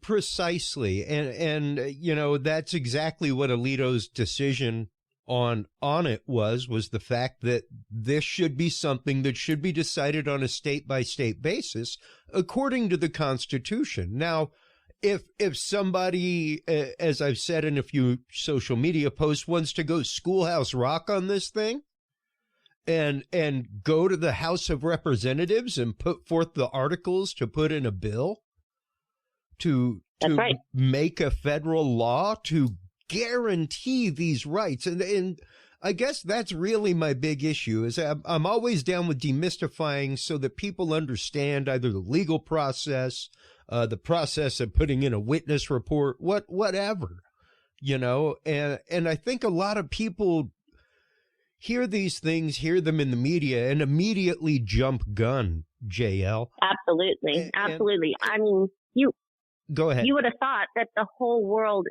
had just ended. I mean, the way that I saw young girls and men, I mean, everybody who saw this decision, and it was as if abortion was completely taken off the table. No more abortion in the United States. How dare you old white men on the Supreme Court? How do you don't have a uterus? And that's great for political divide and whatever. And it doesn't matter necessarily which party you're from. If you go right back to where you started at the Constitution and you understand the legal argument on how they got to where they got. But they gave that right back to the states. So now the local voters in each state have control over that issue. Yeah, precisely. And you know, it is this issue of states' rights, and that's kind of, once again, what the decision said was that we aren't here to make a decision on that. It's not our place to do that. It's not even the Constitution's place to do that until you make it such. Right. And yeah, it really does. I think a few of the decisions that the Supreme Court has just put out, and there are a few of them in the past just little bit. One of them was West Virginia versus the EPA. Congress did not grant the EPA in Section 111D of the Clean Air Act the authority to devise emission caps based on generation shifting approach to the agency took in the Clean Power Plan. And basically what that means is, once again, hey, if you want to regulate them beyond the means of the federal regulations that are there, which they may very well need those sanctions, you have to go to Congress and you have to have those regulations changed. They are the ones who regulate that. That's right, because they have the power to create law. So if you want a federal law about abortion rights, then that is Congress's job. It has to be done in the legislature. Yeah, precisely. And that is the exact argument that I've made. And once again, I stand with anybody's choice. You know, I kind of follow that old philosophic rule of I will defend your right to the death because it's your right. You know, I may not agree with what you say, but I will defend your right to say it. My 22-year-old son had asked me, so how is this different, you know, with gun rights? And I said, well, because the Second Amendment addresses gun rights, but there's no mention of abortion in the Constitution. And in fact, when the Constitution was drafted, I believe that most states had laws on the books against abortion, that it was a crime. So the argument, even Ruth, Bader Ginsburg had said, this is going to be an issue coming down the pike. And we have been watching this for about 20 years. She knew the vulnerability based on the Roe v. Wade decision. Yeah. But all of the Supreme Court decisions or opinions that have come down in the last week go back to the fundamental, we're going to stick to what the Constitution says. And that is how they are interpreting the law, which is their job, to interpret the law. Precisely. And it's so scary sometimes, JL, from both sides of the fence, because you're very much like me. You pretty well toe a middle line, and have friends on both sides of the aisle, you know, and it's so hard for me not to just go, did we all just forget? I mean, we're all the same age. Did we just forget that the bill was sitting on Capitol Hill? You know, that is the legislative process, that is the process. I can't even show too much of that clip because I don't want Facebook to stop the feed. But I had to show the bill on Capitol Hill because, there is a separation of powers set up by the Constitution on purpose and for a reason.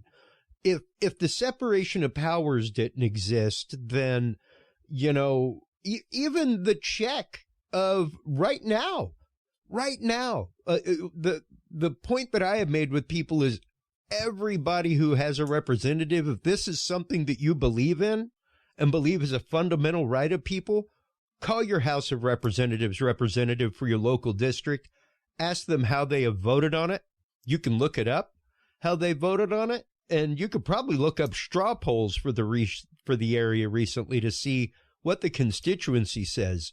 And if they don't vote the way the constituency says, vote them out.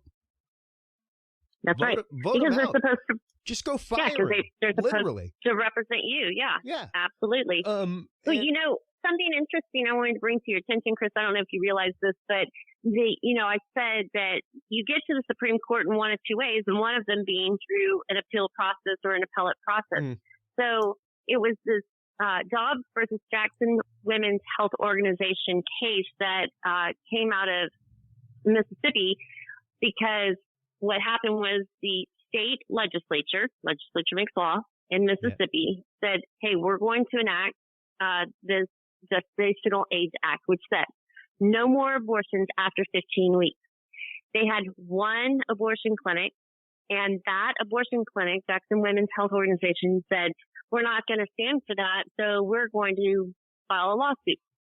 And then that lawsuit made its way through the appeals process, and it was the abortion clinic filing that lawsuit that landed in the Supreme Court.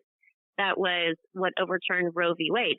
The other thing is that a lot of folks I saw on social media, especially the young ones, were calling the new justices on the court liars, saying that in their confirmation hearings that they said they recognized that Roe v. Wade is precedent, but then they overturned it, and so they were calling them liars. They don't think that they understand the legal distinction that at that time Roe v. Wade was precedent, and they would have to follow whatever that precedent was at that time.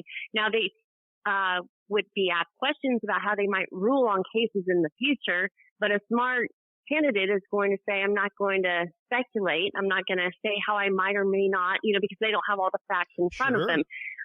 But that doesn't mean that once they're confirmed and on the bench, that a new case, such as Dobbs, doesn't come up all the way to the Supreme Court and change precedent. And a good example of that is that Plessy versus Ferguson was case law that basically allowed constitutionally allowed segregation of race. But Brown versus Board of Education was able to change that precedent and overturn it so that there was no racial segregation. That's right. So it's just a natural progression of how our cases make their way up to the Supreme Court. Well, precisely. And the fact of, yes, court opinion changes. Legal definition changes as laws are added and things are changed. Like at the time of, we didn't have the definition of domestic terrorism. We didn't have the definition of racial hate in a legal sense. Right. We didn't, and that decision put forth and set the legal precedent for the laws that were passed. And for amendments that were written. So, right. And I think that's really the cogent point that you're making, is that we should not, all of these politicians, both sides included, folks, who run on a pro-choice platform, once again, go back and look up their record. If they haven't voted for it or put something forth, hold their feet to the fire and ask them why. Because they have quite literally let women's rights dangle on the participle of a justice decision. It's so entirely horrifying to me to know that, like, yes, this, what they call a right, and I say it in air quotes, folks, because until it's written there and until it's law, it's just a legal precedent. And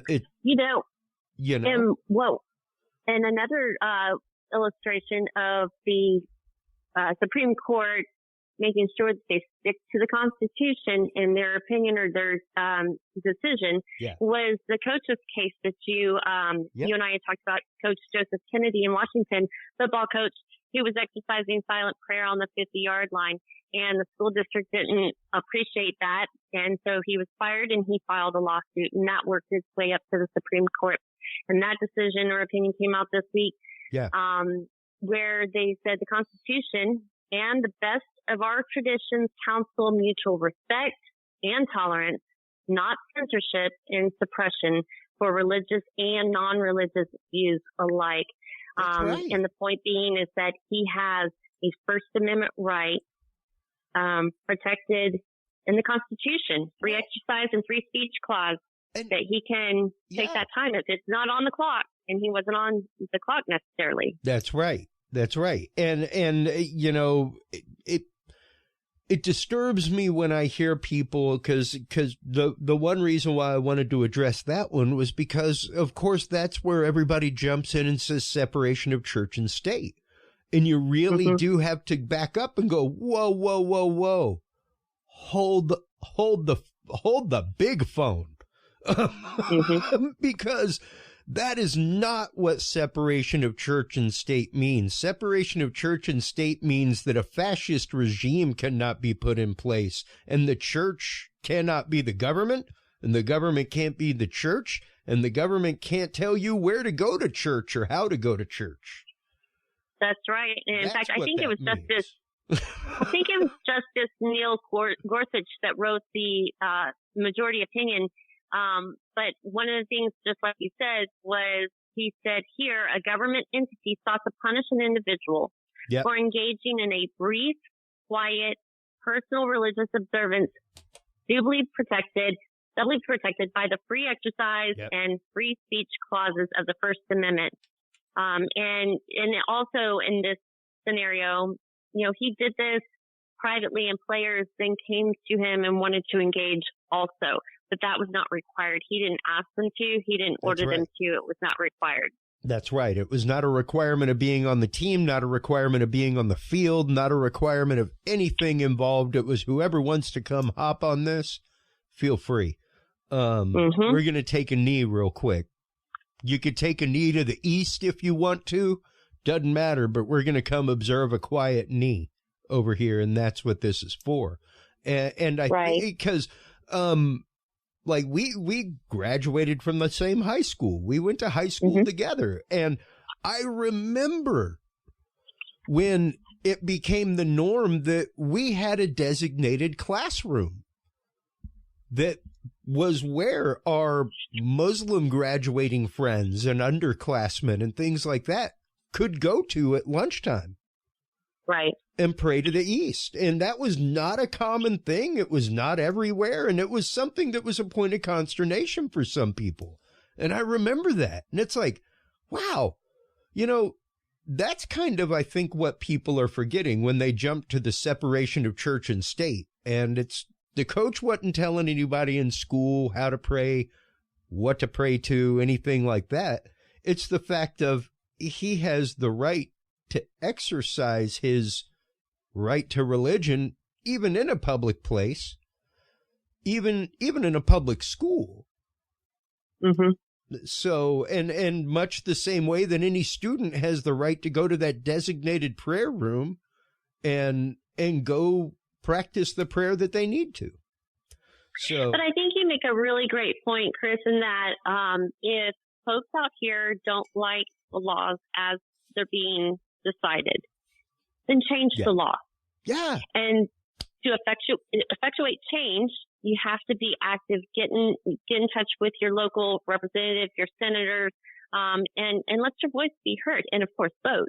But you can't jump on this, you know, social media wave and believe everything you hear and see, because I promise you, most of what's out there is not even the fundamental truth of what's going on. Yeah. Yeah. Nor is it the actual legal interpretation of what's going on. And note, once again, folks, in every single one of these decisions, SCOTUS, the Supreme Court, either says, we refer you to Constitution Part whatever, or we refer you to Amendment 10, which says that's up to the states. What? One of the two. There are very few of these decisions where I'm not going to say that it's not groundbreaking, that it's not a precedent-setting moment, but it's by precedent that law is supposed to be broached. And once again, the question is, why has every one of these representatives literally run on a legal precedent? Why have we let them is what we have to question, you know? Right. And why does the true misunderstanding it's kind of a scary point when you think about the number of people who are utterly forgetting that it may be like an 8th or 9th grade point of government learning, that there is a separation of powers and that separation exists for a reason. I mean, it's the basis of our democracy. We would not have had the long-lasting democracy that we have in the United States had we not had the separation of powers. That's right. And the legislative, executive, and the judicial branches. Yeah. And it's a checks and balances. I mean, we remember growing up hearing that in our government classes, checks and balances. Yeah. And that's the way it should be. Yeah. And, you know, even that, the fact that, you know, democracy is the democratic process. That is a form of voting. Republic. Mm-hmm. We are a representative republic. And I think that when you say that, it gives it a little bit more power. Because once again, people have confused that fact. People have forgotten that one is not like you could lose all democracy and still have a representative republic. You know, I mean, and that's exactly why it states in the 10th Amendment are reserved to the states respectively or to the people. Because there's a really, really big concept out there called, it just left my head. The Congress of States, I think it is, where basically we can call a halt to the federal government and everything goes back to a state government until we can all come together and renegotiate things. Yeah, hopefully we won't reach that point. But, I think it's interesting because you hear a lot of conversation about packing the court or adding more justices to the court. And so we've had, since the United States was born, we have had a couple of different numbers of justices on the Supreme Court. But since the Civil War era, we have had 9 justices, and that's, 1 chief justice and 8 associates. And I think that an odd number is necessary because it's the tiebreaker, Oh, yeah, absolutely. Absolutely. It's the convention of states. Sorry. But yeah, and right now we are pretty close to 50% of states having signed that through, where it's like, we gotta renegotiate things and figure this out. Because once again, people have lost that grassroots aspect, JL. They have forgotten that they are the ones with the power, not just the voting power, but the monetary power. You know what I think also is that as you and I were growing up, I don't know about your folks, but, my mom would take me as a child down to the local elementary on the Tuesdays that she was going to vote. And I would stand next to her. I remember standing next to her legs in the voting booth while she did what she needed to do in the voting booth. And I was just a curious child, and I would see a neighbor and I'd say, "So who did you vote for?" And she would say, "Shh, that is so rude. You don't ever ask someone who they voted for. That is a personal choice. You don't ever ask that question." But because of social media now, everyone everyone wants to talk about who they support, and there's all this promotion. But just in the last week that Roe v. Wade was reversed to allow the states to make their own laws about that issue, look at how many people have come out as celebrities on social media announcing that they have had abortions and telling their own story about that. Yes. And that's their right, and that's their life, and I'm not saying one way or another. That's a personal choice. Absolutely. But that's not something that we would have shared publicly before social media. No, not really. There were a few crusaders out there. I mean, I work very much in the field of corporate AV, and, a lot of people have had a lot to say about some of the jobs that I've had, not just like as a producer, but punched buttons for. And it's like, man, if I got emotionally involved or morally tied to every show that I punch buttons for, I wouldn't be punching buttons, Jack. Right. And there does have to be kind of that. And I look at the topic very much in, as sadly and callous as this may sound, very much in a calculating legal way. I believe in everybody's choice. Doesn't matter. America is choice. And if there's a law about it, great. If not, maybe we need to make a law about it. Go through the process and make a law. And if you don't like the law, if there is one, then effectuate change. That's right. There is a means by which to effectuate change. There is a means by which to revoke laws and rights. We have done that before. We've gone through and we have stricken down the right to alcohol publicly. Yep. With that was the 22nd Amendment, if I'm not mistaken. And then repealed it. Because a few years later, we had like mass casualties across the country and people dying from bathtub gin and things like that. So, yeah. My daughter and I were talking about that not too long ago, and I said, no extreme ever works. Life should be all about moderation. That's right. And that's what's interesting is that we are a country of, I mean, there's no doubt. Like we were founded by people that were extreme, that took it to the extreme of, you know what, if we got to leave, all right. So we're going to do it our way. Yeah. And even, we make the ratio on this show all the time, JL, 80-20. And the whole reason that we use that ratio is because the roots of this show are the idea of what started the American Revolution. A bunch of people that lived different lifestyles, different grades of life, but they all went to the pub. Didn't matter if they were the pig farmer or the mayor or, somebody who was a landholder for Britain. We all went to the pub. And oddly enough, we all agreed on that and that we didn't want it. Right. But only 20% or less of the standing populace of America took place in that revolution. The other 80% pointed and went, "You're a whack job. Stop this." And now we live in the comfort of a 20% of whack jobs.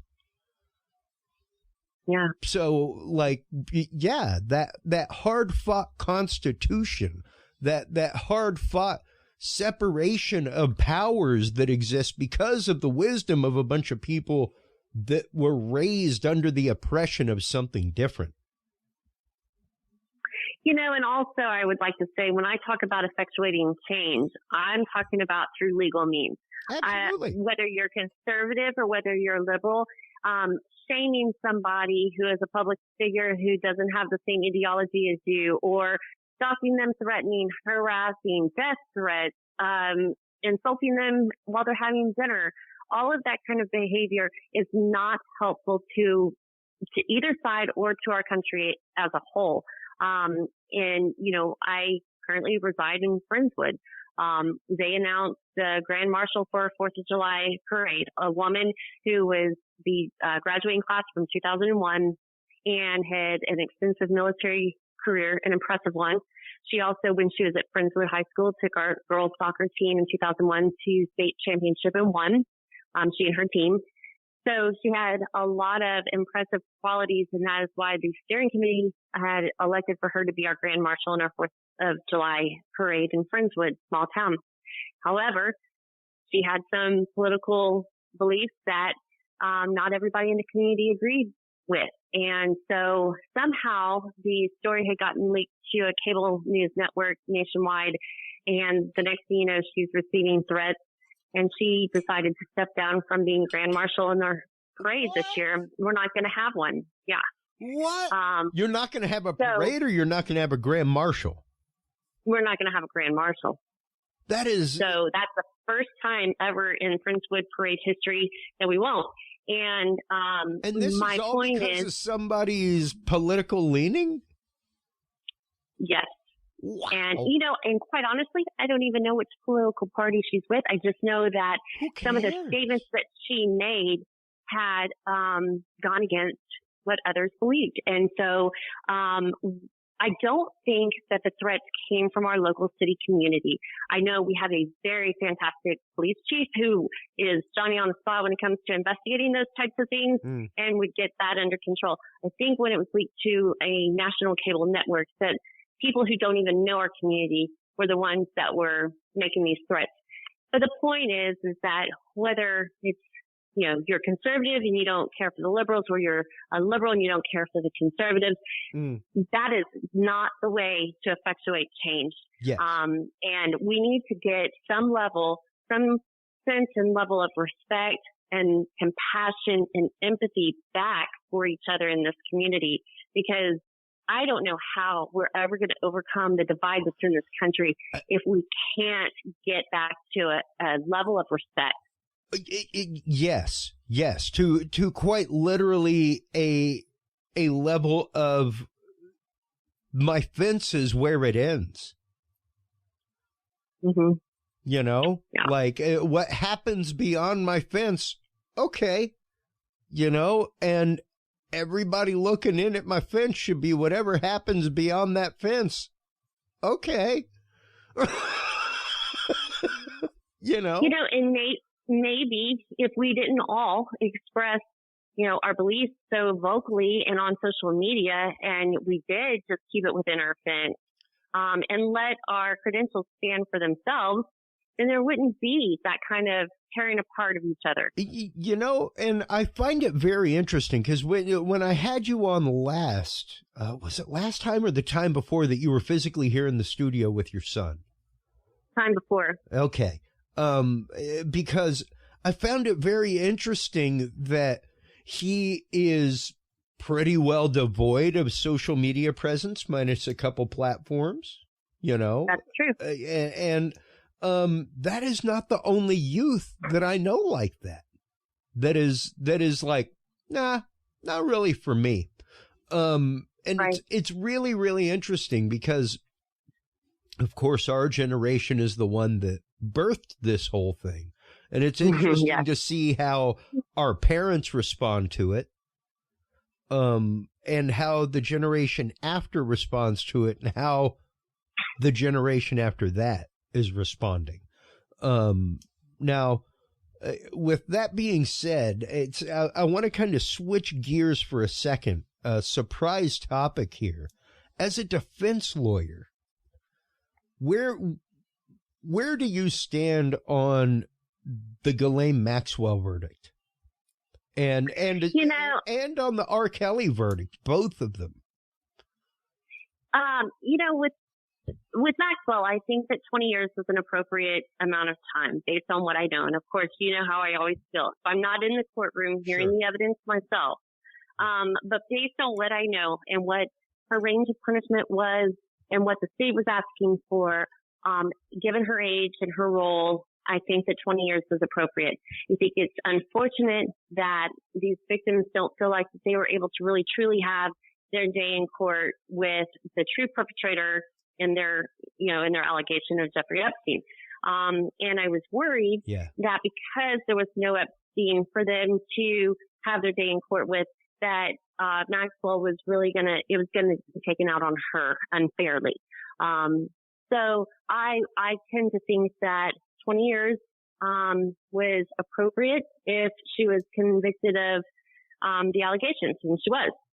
So, but on R. Kelly, I did not see the verdict on that one. Yeah, as far as I know, I want to say it was 30 years. I did watch the documentary, and which was pretty rough, let's just say. And yeah, it was. Now, yes, he was sentenced, as a matter of fact, to 30 years in prison. Now, for federal racketeering and sex trafficking. Now, Granted, I guess here's my issue. Number one, there was way more than one count, especially with Ghislaine Maxwell. Mm-hmm. Way more than one count. Really, the way I stand on it is truly the only way that she got that literal sweetheart of a deal is she had to have given up some names. I kind of felt like to do so. I think it would be willing to do so, but I really feel like if that was the case, it would have already happened pre-trial, and we wouldn't have necessarily had a trial. There are other ways that these victims could have been made whole through negotiating. There's oftentimes where the government and the defendant can reach some sort of pre-negotiation, make sure that it's okay with the victims that are involved, and then still allow those victims to come and testify in a courtroom, what's called a victim impact statement, where they can testify as to how the behavior has impacted their life. And at least at that point, they can be heard and experience that closure if it helps. Yeah. So I think that if she was going to give up names, and she might have, but I don't know, I think it would have been done pre-trial. And once again, quite possibly the source of what I would call a sweetheart deal for the number of counts facing her. I'm of the opinion, especially when it comes to human trafficking, sex trafficking, things like that, that is a law that needs like big teeth, like, a good 50 to 75 years per count. Type of big teeth. So to know that there were so many counts against her and yet still it came up to 20 while R. Kelly ended up with 30. And granted, especially when you go through and watch the documentary and see as I facepalm myself, just the crazy things that some of these families went through. I know. So I can't even imagine. Because they were sold something as well, and when things went south, it's just unbelievable. Wild, crazy stuff. I honestly think 30 years is light for all of his behavior. Yes. And like I said, anything involving human trafficking, sex trafficking, those need to be laws that we have that have big teeth to them per count. Yeah. Because R. Kelly was once again another one where he was facing numerous counts of this. There was more than one person that he did this to. And when you're talking about Ghislaine Maxwell, it was once again somebody that was facing a lot of counts that really truly interesting, and that is another one that yes, I think that we need to take to the federal level and start passing some harsher human trafficking laws and be a lot clearer about that definition of human trafficking. That's the key. That's the key, because remember, at our state level, we have laws on the books to protect from sexual assault, aggravated sexual assault. And then we have the Romeo-Juliet law that says, okay, if you're at least within 3 years of each other, 15, 17-year-olds, then it's not statutory rape. Yeah. But how many folks out there are having to register as sex offenders for something that, 20 years ago was not against the law? Or, my in-laws, let's see, my mother-in-law is going to be 90. My father-in-law just recently passed away. But when they started dating and she was 15 and I think he was 19, that would have been against the law today. Oh, absolutely. He would have been a registered sex offender, So, and that's just it. Like if back then, if you were 18 and you were unmarried, if you were 21 and you were unmarried, families had questions. Right. It was like, wow, man, we don't know if we're going to be able to we don't know if we're going to be able to pawn Margaret off on anybody. It's true, but definition is key. Horrible. Yeah. And that's just it. And even talking about definition, to know that JL, until we were kids, like 3-4 years old, till 1978, there were eugenics laws. Mm-hmm. And about 40% of states still. Where if you were under a certain IQ and the state knew, you were just sterilized. Yeah. And that is disturbing. Disturbing. And those are the things that the Supreme Court hears. These are the things to go back to that. Just 'cause life and liberty. I mean, these things, I had you on. I didn't want to not address them while I had a defense attorney on, because these are huge cases that, once again, are landmark and will be definite decision-making cases. Like the fact that we got Ghislaine Maxwell to begin with, and that she lived through her process to go through trial and to be sentenced, is amazing and landmark. That is a shark of unusual size, let's just say, or probably a rodent of unusual size, to use the term. But these are the things that actively change the law. I would say one more thing on the Roe v. Wade matter. Mm-hmm. Part of the stress about the recent decision is that folks are worried about the other line of cases that were decided along that line. So the Casey case, yes. But it goes to your right of privacy, the right to use contraceptives in your bedroom or in your marriage. And so I think that because things developed out of that line of cases, such as same-sex marriages, that folks are very nervous that because Roe was overturned, what's next?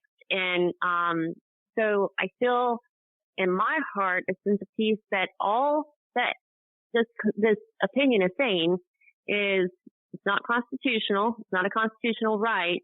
We're going to send this back to the states where it belongs. That this was decided poorly or wrong the first time around, and let's send it back to the states where it belongs. But I feel like my friends that enjoy same-sex marriage rights, I don't see that the court's going to affect that right of privacy, not out of this. No, I don't see them going back. And even if at that point, JL, once again, that marriage license is issued on a state-by-state basis. There is no federal marriage license. So that is up to the state to begin with. All that the court ever said was that the state has the right to choose whether or not to issue a same-sex marriage permit. And it's not like the Supreme Court can wake up one morning and say, hey, guys, today let's decide we're going to overturn whatever. No. It has to come up through appeal. That's right. They don't They don't like have a text party on a Tuesday night and then wake up, go get Starbucks and come in on Wednesday and change things. That's not how this 9-person panel works.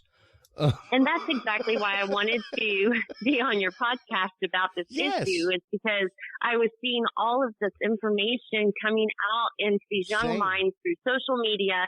And I was like, but that's not how it works. That's not the law. That's not what the Constitution says. That's not what the opinion says. Yeah. And so I wanted to have the opportunity to use your platform to maybe clear up some of those misunderstandings. Well, and that's why I wanted to have you on. Even when I told my wife that, like, I'm going to have JL on to talk about this, she was like, well, are you sure? Man, that's a big tater, honey. I was like, I know, but I'm not even covering it from a pro-choice, pro-life perspective. I am covering it from a pro-constitution, pro-law perspective. I firmly support how the literal geniuses who wrote our Constitution Yes. I mean, even to this day, the fact that once again the Supreme Court has said, House of Representatives, do your job. Go forth, do it. Write the law, right. Regulate things. That's what you're there for. And folks, if you are pro-choice in that way, go to your local representative. Tell them to write a law, and if they don't, vote otherwise. Period. Like, that's what our system is. That is the beautiful system of checks and balances that we have set up with, that other people strive for the world over. That's right. And if we don't preserve it to pass it on to the next generation, it won't be here for our grandkids and their kids, and that's the key. It really is, JL, and the fact of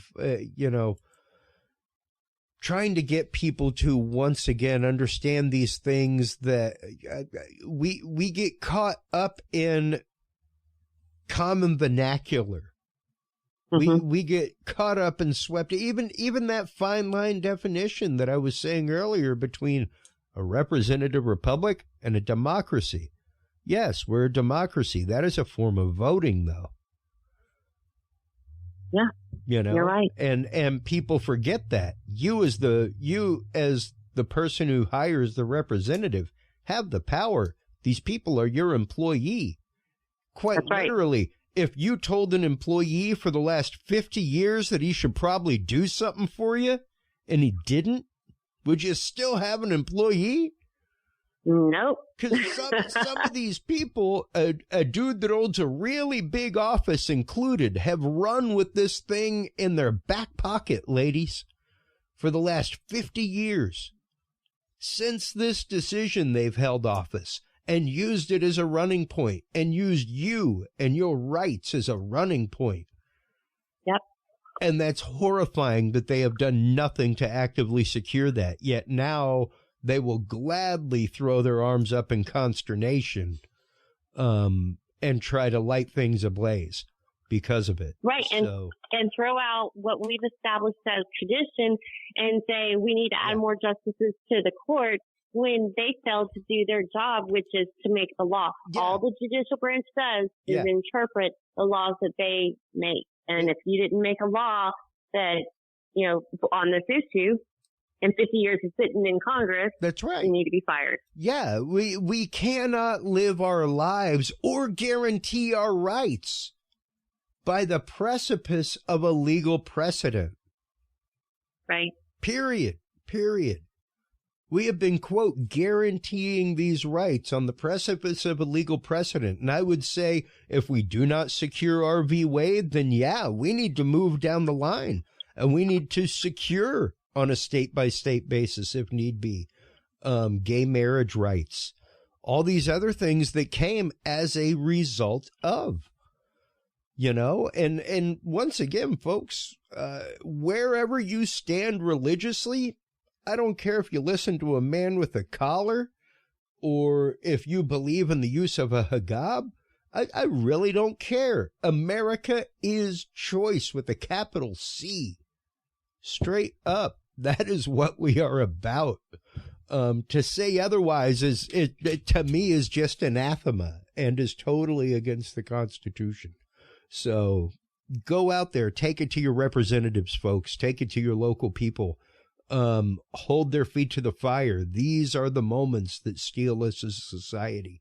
And JL, I want to thank you so much for always coming on, taking on hard topics like this, because it's not an easy one to talk about, even as a lady. Like I as a man, other than claiming the right of a single mother's son, I have no leg to stand on. None, JL, none. I am a man. This law in all right does not affect me one lick. I just want to say, like we started, it all starts with the Constitution and getting back to the basics. We're all connected as citizens of the United States of America. And in this community, in society, let's get back to the basics.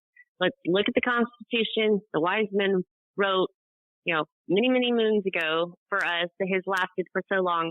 Understand the checks and balances of the three branches of law and effectuate change with respect and not with disrespect and hate. Let's learn to have compassion towards each other and respect each other's difference of opinions. And maybe we don't need to be so vocal about our personal opinions and post it all over social media, but maybe we should just take those deep-seated passions and take them to our representatives, take it to the voting booth, but treat each other with love and respect and understand what is being done by our branches of government. Yes, absolutely. I could not say it better.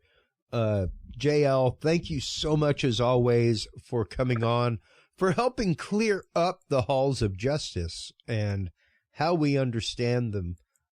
Please do let everybody know before we let you go where they can go to procure your services if they are in need of a lawyer, where they can go to follow you, everything else. Thanks, Chris. My website is jlcarpenterlaw.com, jlcarpenterlaw.com.